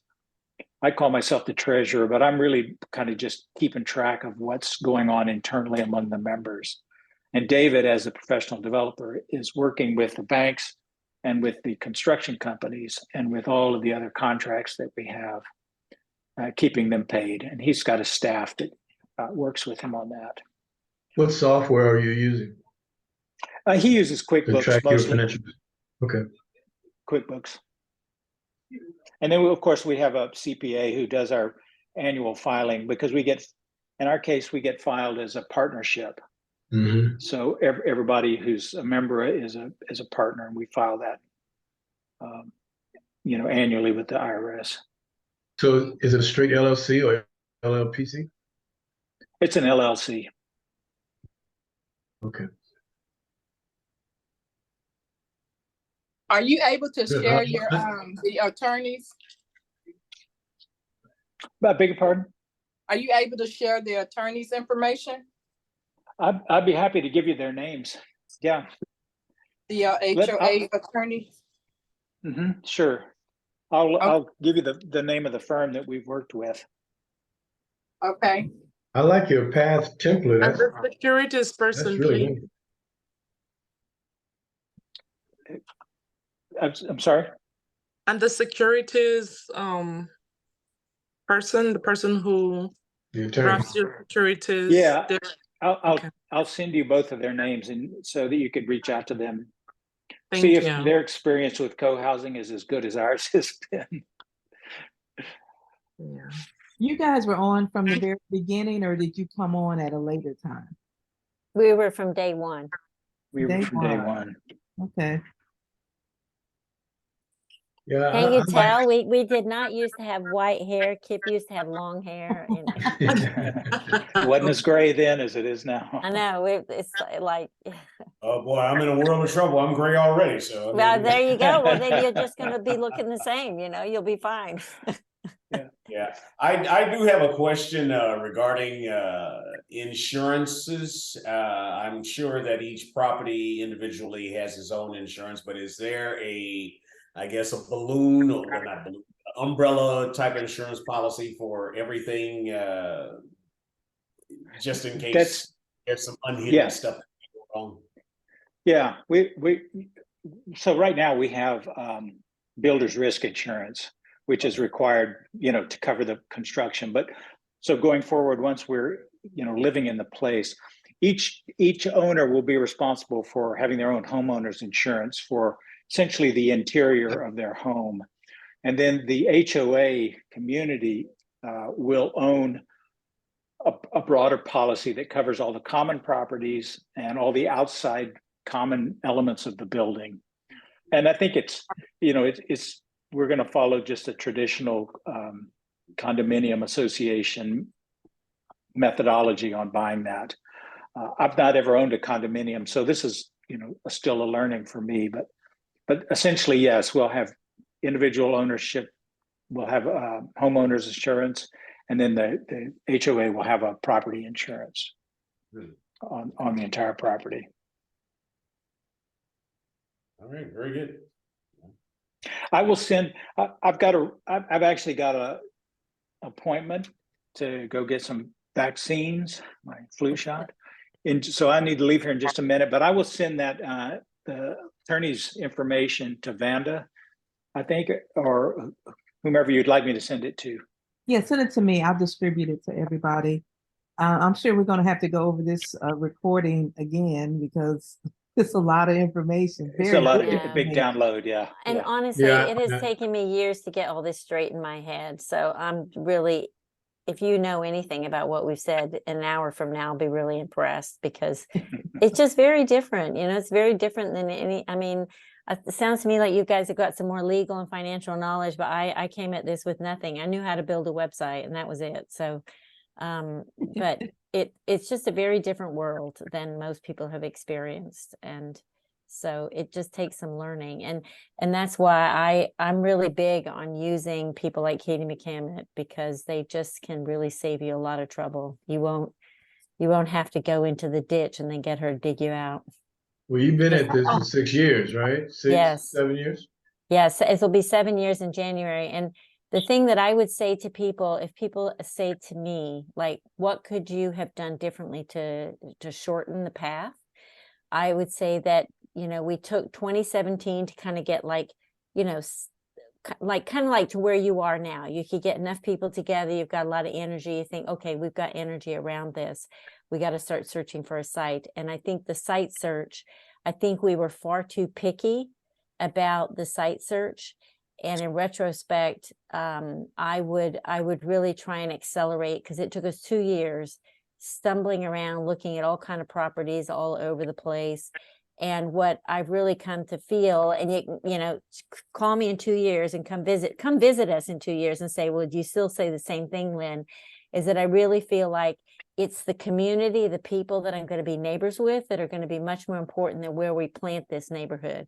Because realistically, I spend most of my time looking at the four walls inside my house and maybe my neighbors, but really what else goes on around outside me is not as important as maybe we thought it was. So it's we'll see. But I think I would like to compressing that land search any which way how you can, because all these other things are going to take longer than you think. Like, who would have thought Houston would take 9 months to give us a permit, I just want to ask one thing. I heard someone mention securities earlier, but I didn't ever get any clear answer to that. The securities that are needed early on when you start acquiring all of these different people that are going to be the real players, as far as the builders, the architects, you know, people that you actually have to pay for their services. Yeah, the securities that I mentioned really have to do with the fact of the way we've organized our development company, because people are giving money to us, they're lending money to us, and because we don't really have anything to collateralize that loan with, it can technically be considered a security, a type of security. When you And say people giving you money, are you speaking of the members that are actually the homeowners? Yes. Okay. Yeah. So all the money I've put into this company, the money Lynn and I have put into this company up to this point is a loan to the company. And we don't have any, there's nothing backing that loan except we happen to know people on the inside of the company, but there's nothing, there's no collateral for it. We could lose that money. And and if you're going to go out on the market and ask people to give you money in that manner, you have to have a certain amount of disclosures. You have to have a certain amount of legal structure to that, and it can, in some sense, it's considered a security, that we're offering a security to people. That's why we ended up. Did you know your builders? Did you know your developers? Did you all have a personal relationship established with those people? At that time, we didn't know. Okay. Yeah, at that time, we didn't know anything. We didn't know anything other than that we had this vision of what we want to do, and we needed some cash to do it. So how did you acquire the trust and for that these people were gonna, be honest and do what you asked them to do and not bail or anything like that? That's a really good question. And that's kind of what our developing as a community and getting to know people and having them take their time to meet us and get to know us and realize, that they feel like they can trust that we're going to be doing the best we can. We all have the same goal. Of course, there's no guarantee that we were going to succeed. We could have the whole thing could have fallen over during COVID or any other point. And so one of the things that we disclosed was all the risks that were involved in giving money to this company. And that's kind of why we needed the securities lawyer, so that they could put out a prospectus or a document disclosing exactly what we were doing and what the risks were. And in the terms of the Securities and Exchange Commission, we could be considered a security and fall under their jurisdiction. That's never really come up as an issue, but that was why we were careful to get a securities lawyer involved to draft the proposition that we have, so that it would be fully disclosed. We asked people to disclose their financial status. There's a classification about whether you're an accredited investor or not. We ask people to disclose. You're talking about the people that are basically buying into the project. I'm talking about the people that are like your contractors, the people that are actually doing the work, doing the building. Okay. We're dealing with reliable companies, people that have reputations, and they were vetted as thoroughly as one can vet a general contractor, I guess. Let me so you're asking, how did we get assurance that the professionals that we hired would do their job? Well, absolutely. We used a pretty standard, RFP process, and we had a committee of people in our team, as well as Katie McCammett was on the vetting team for these professionals, and we had certain criteria that we used to vet them. So it was, kind of an organized process based on experience and you know, if you've been involved in doing RFPs for business, you know, you would be familiar with, for each industry, there's probably certain, you know, pro formas or criteria that one typically looks at. And so we took that from people who had experience doing that. Yeah. Listen, I've and got to, they- I've got to go. I'm sorry. Okay, I'm okay, gonna Hey, Kip, step Kip, go bye-bye. ahead and go, Kip. But Lynn will hang Thank around and you. take care of everything. I would be happy to Thank hang you. I on. It was appreciate it. great to Kip. meet all of Appreciate you, it. and I'll be sending that information to Vonda. After Vanda, he okay. recovers from his Vanda, COVID shot, Vanda. yeah. Okay, yeah. So I Bye, have everyone. a question. Bye-bye. I have a question, Lynn. How much time, like weekly, did your committee? Oh dear, don't make me have to tell you the really bad news. Well, we need to know because we're trying to get this going, and we meet now once a week for an hour. Oh my God.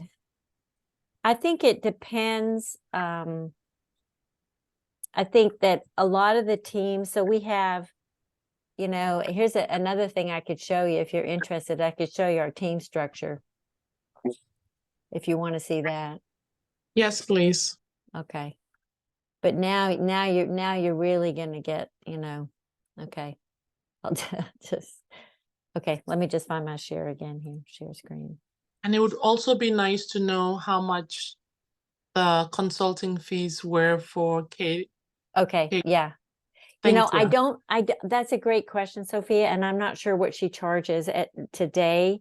I know at the time, you know, remember that was 6 years ago, things were different. She was charging, I don't know, maybe 150 an hour, and we only used her once a month. So, you know, we had people paying in, we had this explorers coming in with $250 per year. So at the time we had, each household had to pay $250 per year to kind of keep this ship afloat, you know, Okay. to kind of keep that seated. And the website costs, you know, I bought domain names. We have a web editor. We bought a, what are we using? MailChimp, because we ended up getting so many addresses that we exceeded the free allotment of addresses. So there's kind of these ongoing operating costs that we use. The first, you know, few years was just that $250 a year that then kind of morphed over into an Explorer fee, and we've dropped the cost.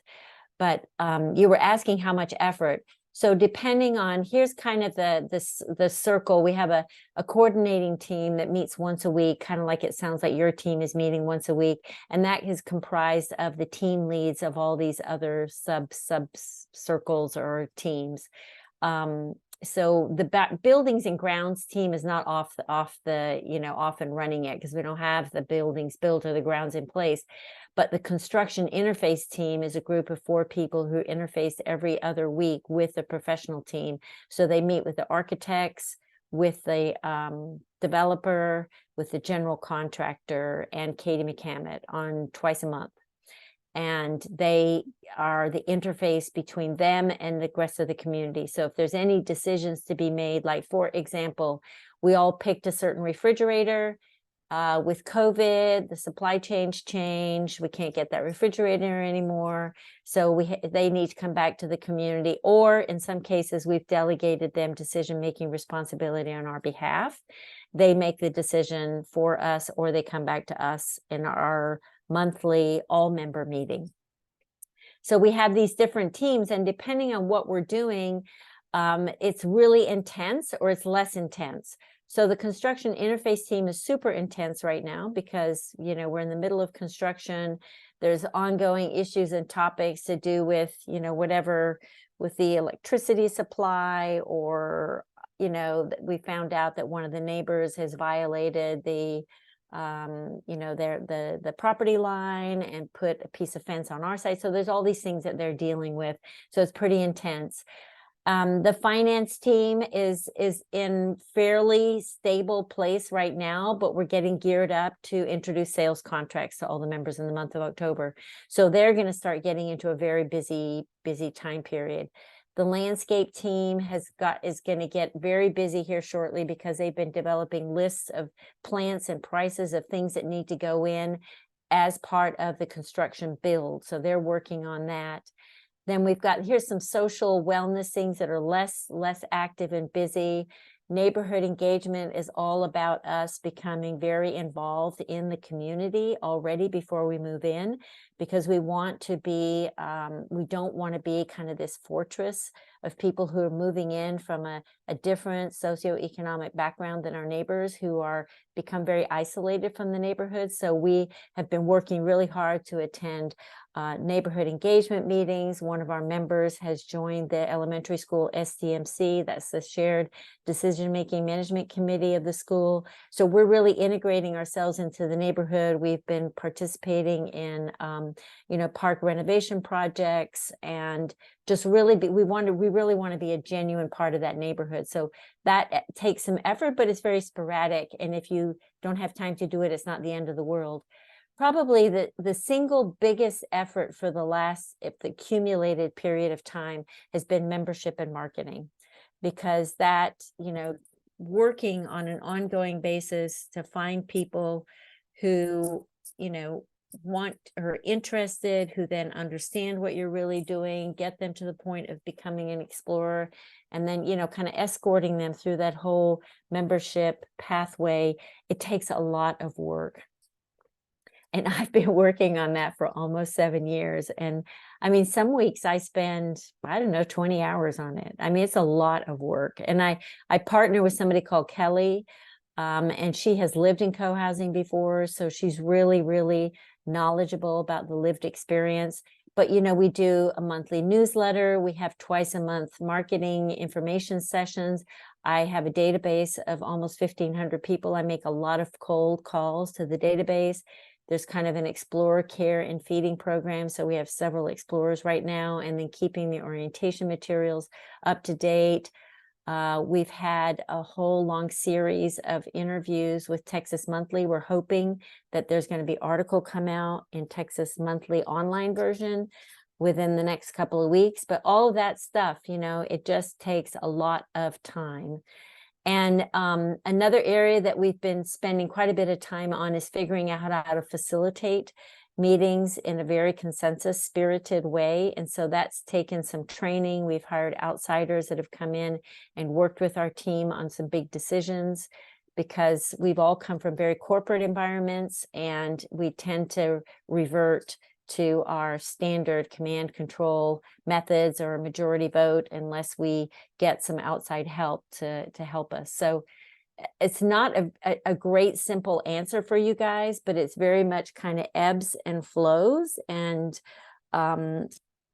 it takes a core group of people that are kind of every week gluing it together like you're already doing. But then how do you guys recruit others to do some of the heavy lifting that you don't actually need to do, And there's a lot of community, like I've been texting with somebody while Kip was talking. I'm trying to get them to volunteer to host a Christmas party at their house for everybody, like it seems like nothing, but that's going to be a great community building event. And they finally agreed. So yes, it's great. Let's get that on the calendar. And, maintaining the website is something that we do in the marketing area. So we're constantly changing things on the website.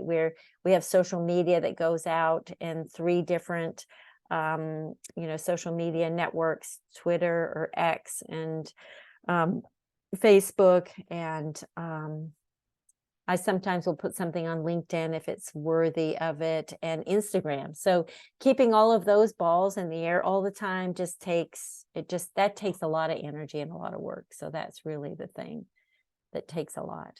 And then you really just having a side of the house that's got their eye on the ball all the time. Like really, you need a couple of people in the group who almost think of this as like your full-time job. Like you're constantly kind of shepherding this thing through. So it's got to be somebody with a little bit more time, and, somebody who's more, present and available for that. Or it will just take longer, Wow, that was a very good detailed explanation. I was really impressed with all those committees and teams. Well, it's a lot of cats, it's like herding cats,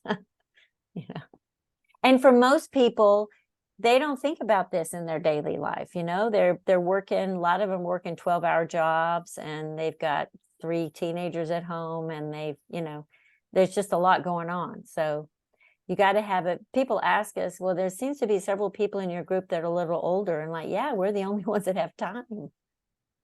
Yeah, I got somebody on here that just retired, so I invited her. I'm like, you got a lot of time on your Oh hands. yeah, that You retired help out." person. Yes. We've got an idea for your next phase of life. Yes. I want to sit at home and watch soap operas all day. No, that's boring. You can Right. be talking to people about co-housing.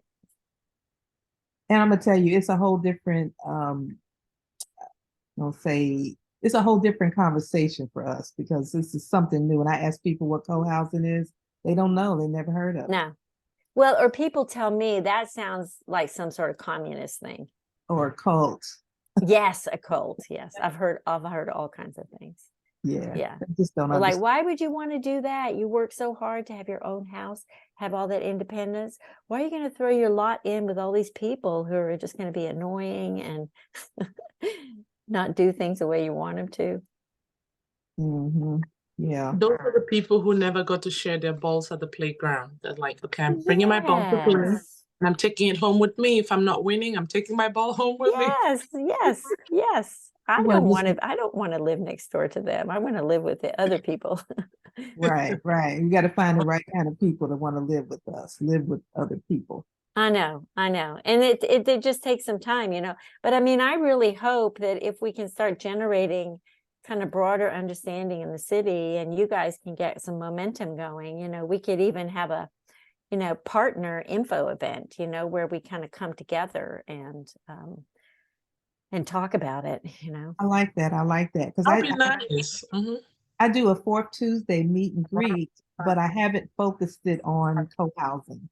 You know, it's just kind of, you know, different people, realtors coming together, other people. And then I kind of mention it casually, like I'm doing it, but you know, that's about it. Well, Vanda, if you ever want, I don't know, is that a physical meet and greet or is it online? It's physical. It's at tonight. It's going to be at Astor Farm to Table out here in Katy. Well, you know, with a more notice, you know, Kelly and I, we do often do roadshows. We go and talk to people. We even went up to A&M for one morning with a bunch of third-year architect students. So we're happy to travel. Oh, we'll And set something up just for that then. yeah, we would love to come and talk to your group. Yeah, maybe we could have it at Yeah, we can do something at the house. at your house. Yeah, why not? At your house, okay? Yeah, let's do that. I know Paula, she probably got her ears are burning now. She'll probably jump in a minute.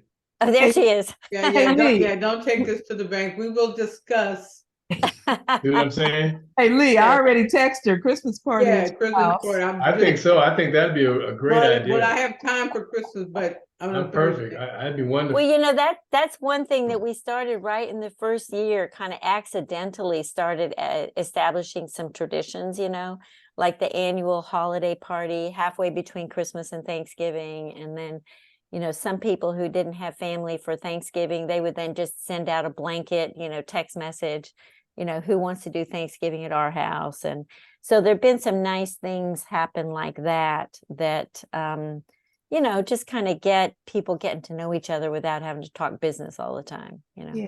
Well, Lynn, I think that'd be wonderful if you can come to the house for Thanksgiving and I mean Christmas and talk to everybody here. That'd be wonderful. Even if it's just for 45 minutes, you know. At least you can take part. Well, we would love to come and support, you know, whatever you guys are doing, because we think that the more co-housing we can get going, the more it is good for everybody, because we are going to have, you know, Yeah, people. I like all your slides. They're very good information. I would love to maybe get some of your templates and see how we could. Well, it's just me, you know, in a vacuum here in my desk thinking, oh, how could I talk about this? You know, what would be a good way of showing this? So, yeah. Did I you did a guys lot. have a checklist or anything of like, okay, we did this and now we need to do that? Yeah, or- what is the Well, number one step? Well, you know, that's where Katie McCammett really, her roadmap, you know, gave us a lot of that, you know, like she has kind of like a cookbook. And I mean, if I dial us all the way back to 2017, you know, we got some momentum going and enough people like you guys have got going.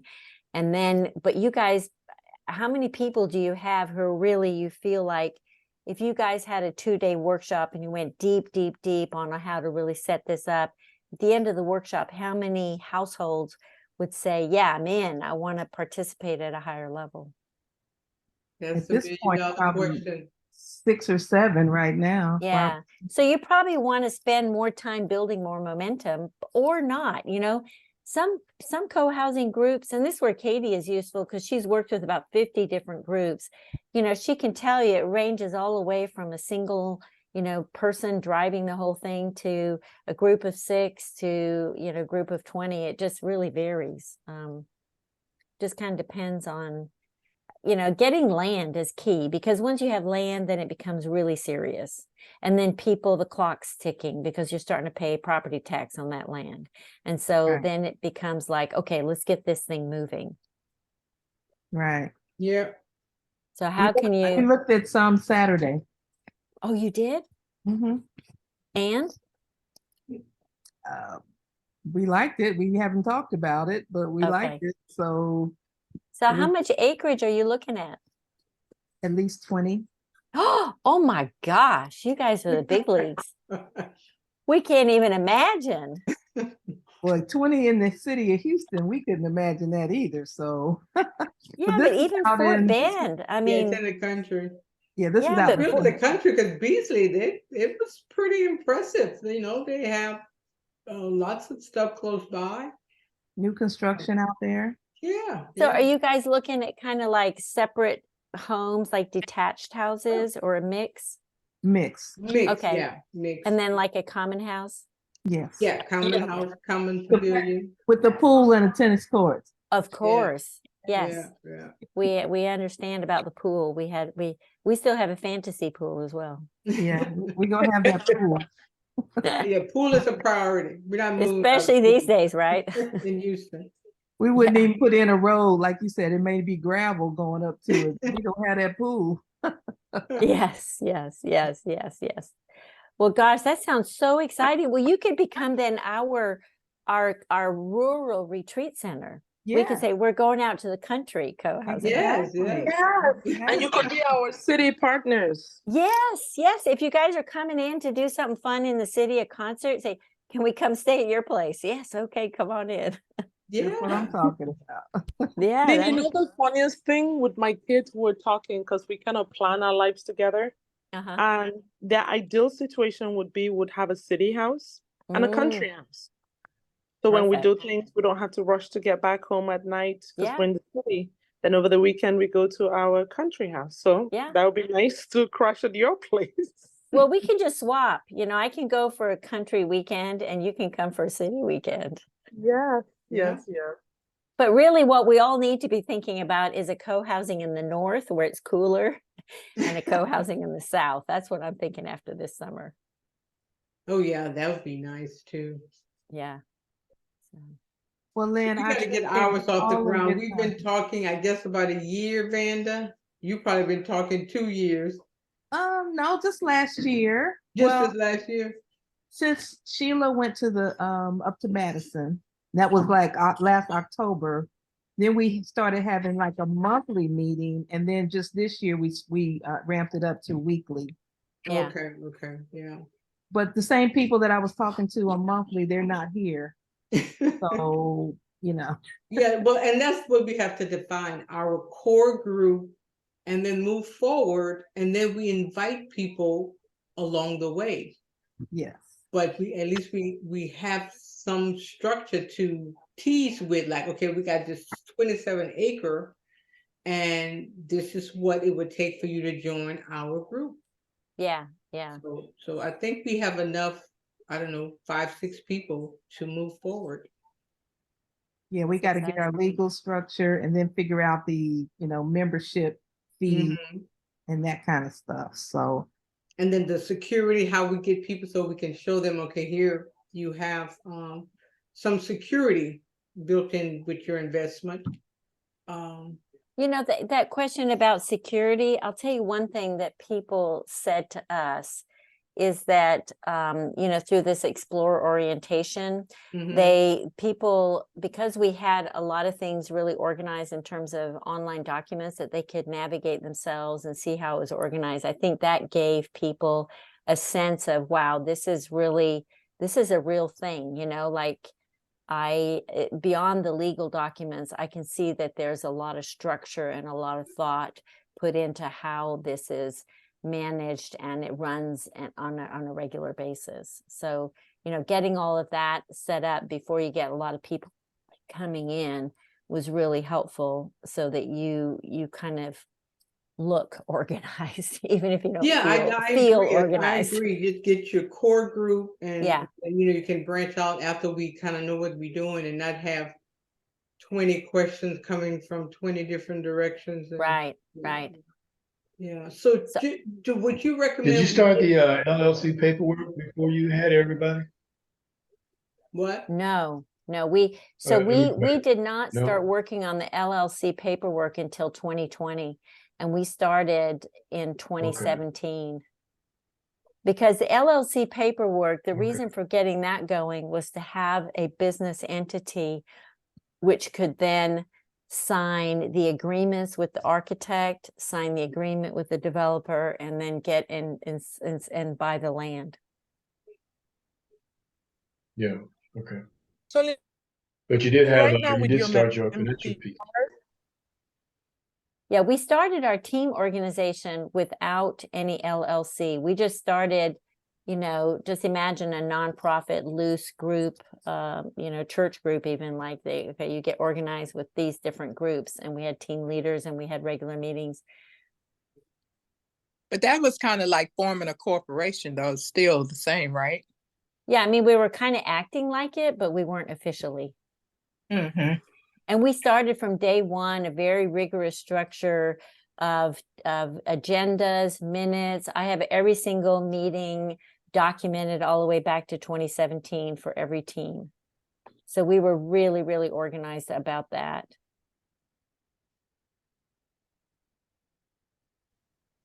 Yeah.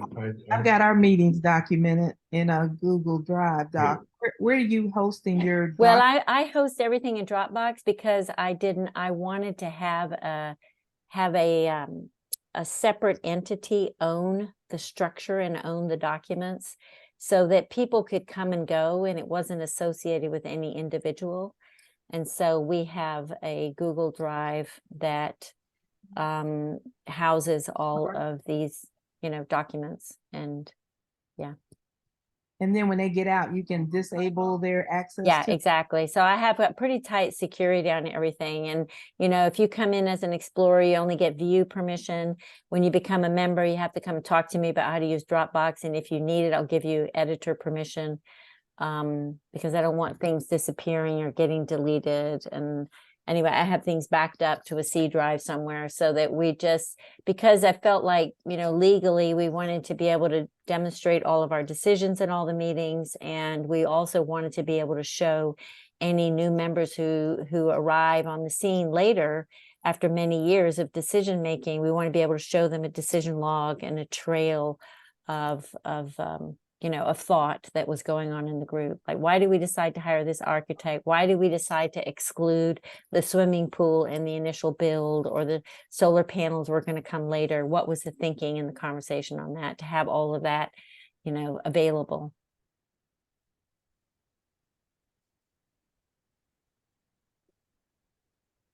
Wow, lots of information. 2 hours of information. I thought we were only going to have you for an hour. Yeah, we And could probably we talk still for got days. questions. Well, you guys can call me anytime, or just email me. And, you know, if it looks like, Vanda, you've got, you know, an event set up that maybe we can organize a time for me and Kelly to come out. We'd be happy to drive out your way. Do we have your email and all that stuff? Vanda's got, Vanda yeah. has And you it, can, yeah. if you go Okay. to CoHousing Houston.com, and you email or call the number, the phone number rings in my pocket and the email goes to me. So we put a phone number on the website. So we have a virtual phone that we pass around. So that's also been kind of useful. Vanda, do you have CoHousingHouston.com. phone numbers too, as well as email? Yes. Oh, good. Okay. Yeah, you can call me if you need to. And, you know, there's another resource that we have that we've done so many, I don't even know how to tell you what would be useful, but we know we have a podcast that we record every week, but we've done about 150 episodes, so I don't even know what to tell you, but you might just want to, you know, graze around and see if anything piques your interest area. But we interview a lot of people from other places as well about co-housing. So I would like to interview somebody that lives in co-housing. If you could give me a recommendation. you can't, yeah. Well, you know, if you go in and you listen to some of them, you might pick up some people that you might want to talk to directly, because their contacts are in the show notes. You can go to I'm putting it in the chat for you. And you can just pick it up anywhere on you know, Apple Podcasts or Spotify or wherever you go for podcasts. But anyway, the title will tell you if we're interviewing. Tell me more about co-housing. Yeah, that's the name of the podcast. But we interview a lot of people. In fact, especially this last month, we've been interviewing various people from around the country. So you can, you know, listen in. If you like what they have to say, then we usually have their contact information in the show notes. And if not, just call me. Thank you. We will schedule something with you next month. Okay, we look forward to hearing from you. You All guys right. take care. Good luck. And Kip, you know, Kip's Thank gone you. off for his COVID shot, so he might not surface for another 36 hours. But when he I just went through this on Saturday. He watched me. He was like, oh my God, thank goodness we didn't do this at the same time. So when he gets back from that little trip, I'll make sure he sends you the email with the lawyers. Okay. Okay, great. Great. Thank you. Y'all take Thank care. you. Thank you. Thank you. Nice Appreciate to meet everything. you. Bye. Okay, Bye-bye. bye-bye. Well, wasn't that a wealth of information? Good information. Quite That a bit. That was Quite a bit. Yeah, yeah. So we just substitute when she says unit for acres. Yeah, Mhm. exactly, pretty much. And I mean, I think it's going to be different because it's individual homes that we're looking at. So Yes, and the Yeah. architecture too. it's going to be a different animal altogether. I like that idea though, having condos instead of Well, you houses. could have condos, but if people want a home, I mean, we could do the mixed Less maintenance. You could do mixed use, like on your acre, you guys want to do townhouses, you guys can do townhouses. Yeah, I am. I'm going to do a townhouse because I want multi-level with a wraparound balcony. And I want a house with a porch, With a porch, you wrap around porch. I can go on your porch. one story. 1 story. Yeah, yeah. But then I also want to have a couple of tiny homes with 2 stories with the balcony for rentals, you know, for income.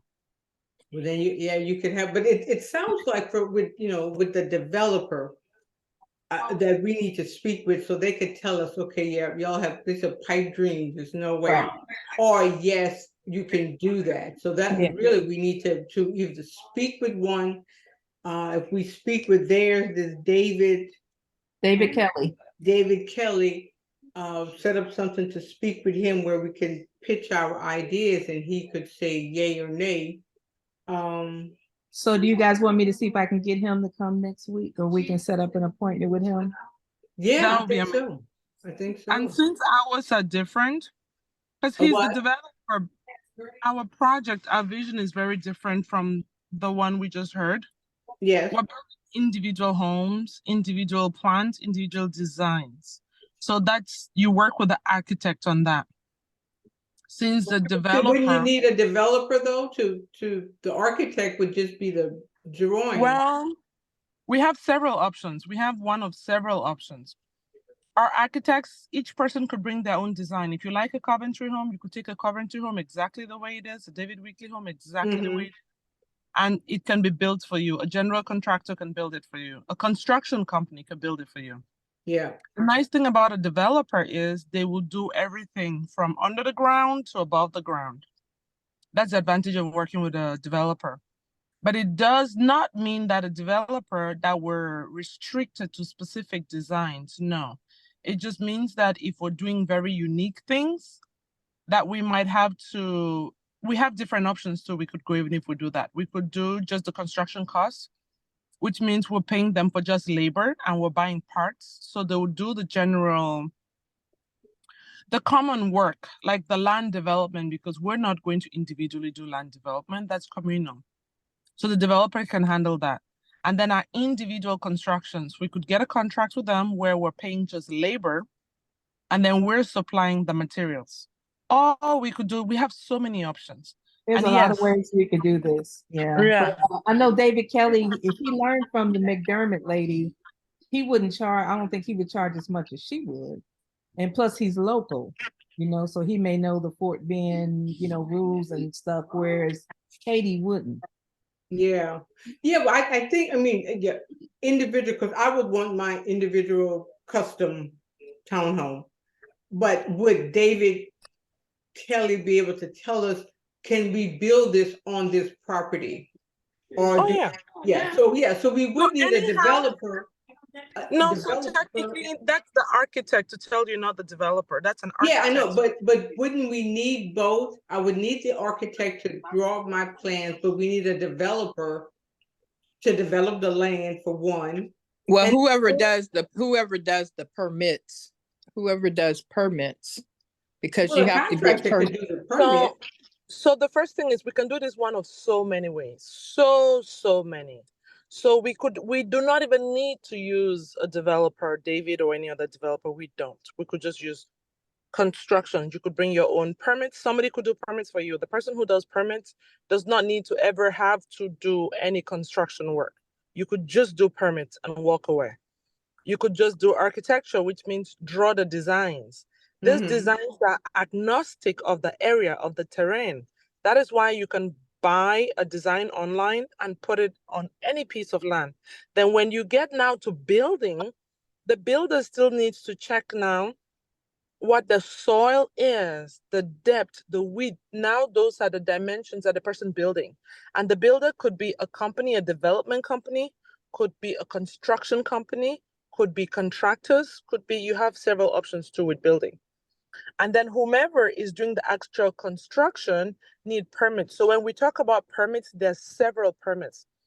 The first permits you need are the land permits. When you draw whatever. Let's say you buy land, you don't need a permit. You buy land, you close the escrow, you get your title. That transaction is complete. Now, when you want to build on that piece of land, you have to draw, show a plan, a layout of what you want on that land. That's the first permit you're going to get. That's the first permit you need. Because if you're doing, depending on the number of units, you need to provide certain things like the catchment that we're talking about. Depending on how your layout is, you might need one or might not need one. So depending on what you want and then the different designs you bring forth.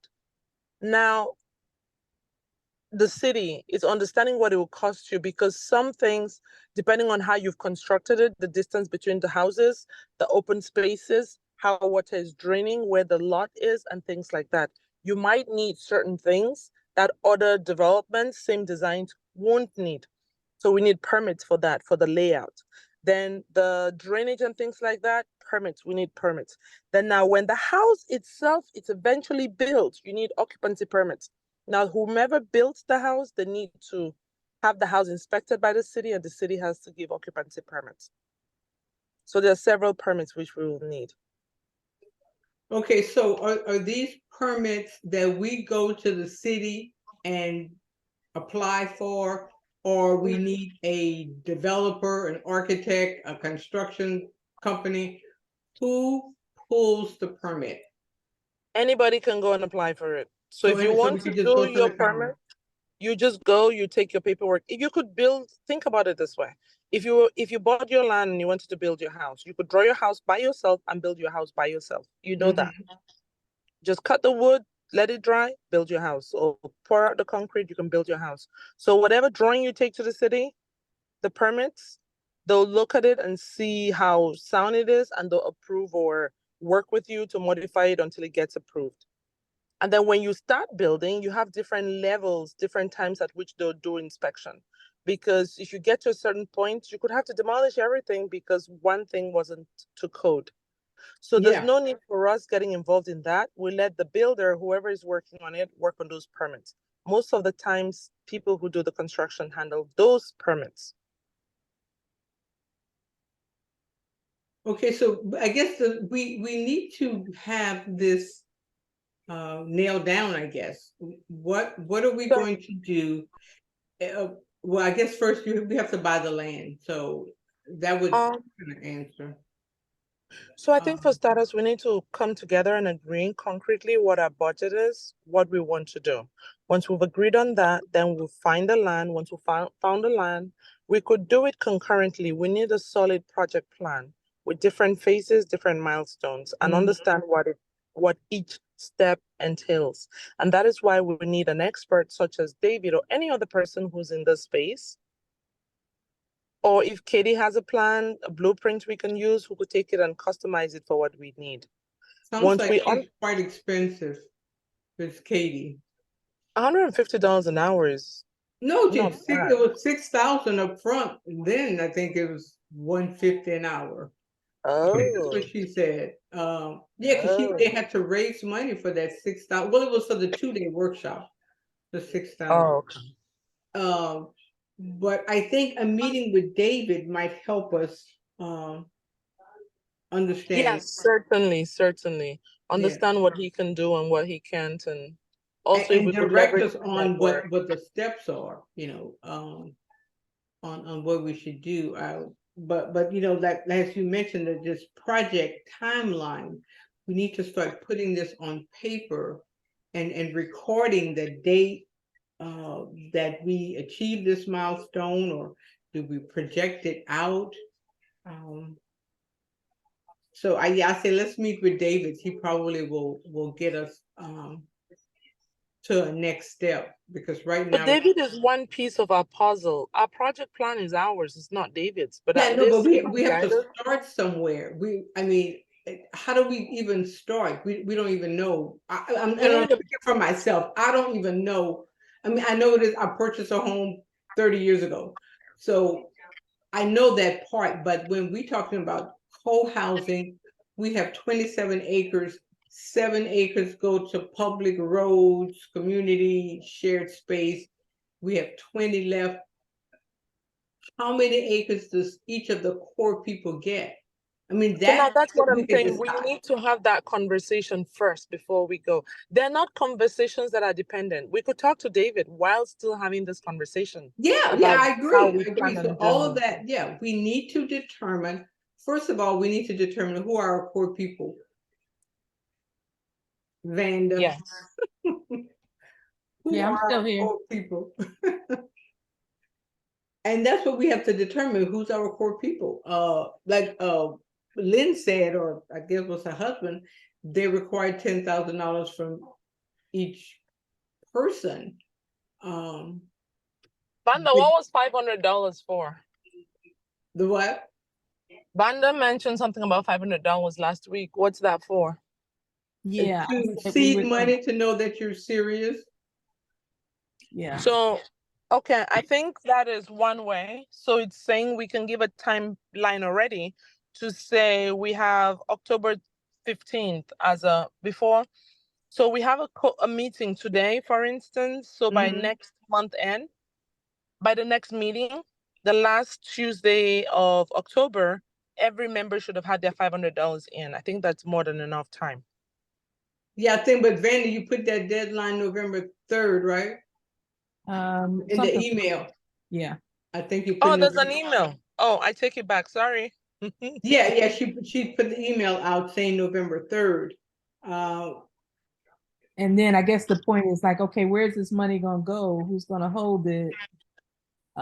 Do we just put it in a checking account? I mean, in a checking account? Yeah. It would have to be a trust thing. I mean, you could hold it, I could hold it. Do it by Venmo, so there's a tracking of it. Yeah, exactly. You send it by Zelle. So there's a track of it, and you note what it's for. Yeah. I don't know.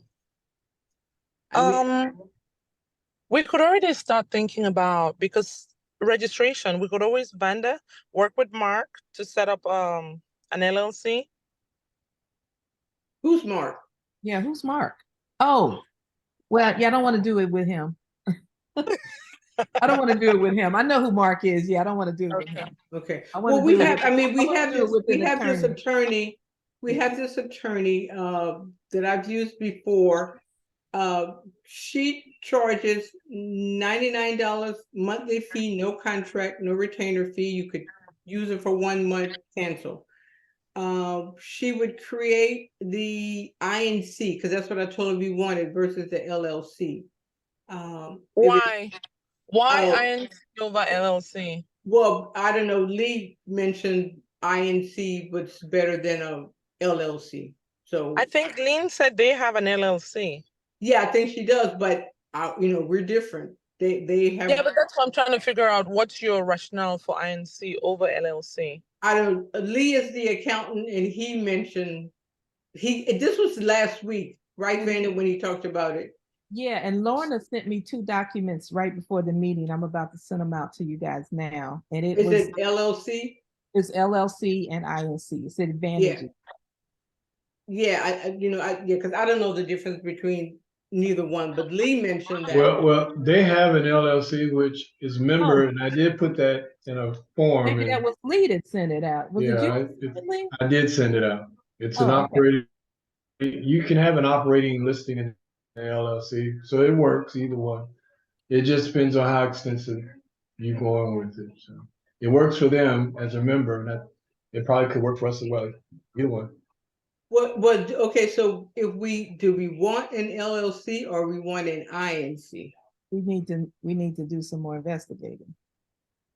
Who's I'd like to get investigating? some more information from Lynn, because or even Kip, in regards to the LLC, because they elected the LLC. And you still have operating document that everybody signs. Mm-hmm. And I think it could work. It just because it's a member situation. So, and you're paying, if you're paying like they do, $150, and then of course if you sold on it, then you pay the other $350, make it $5, and then you have that 20% threshold to reach in order for them to move forward. I think that membership works because you can have up to 100 members, and they have 75. So.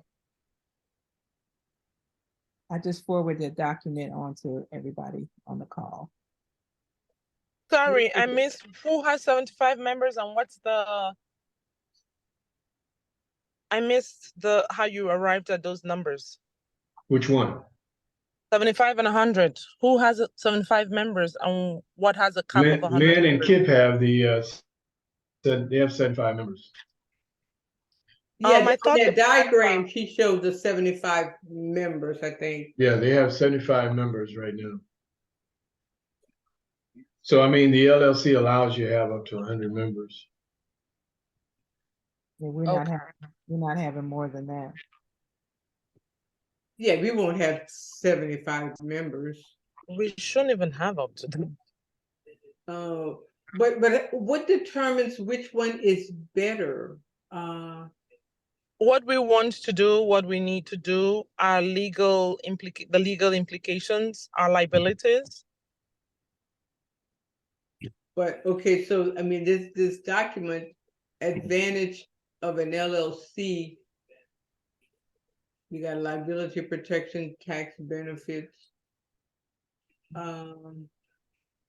Is it more complicated to do an INC? No.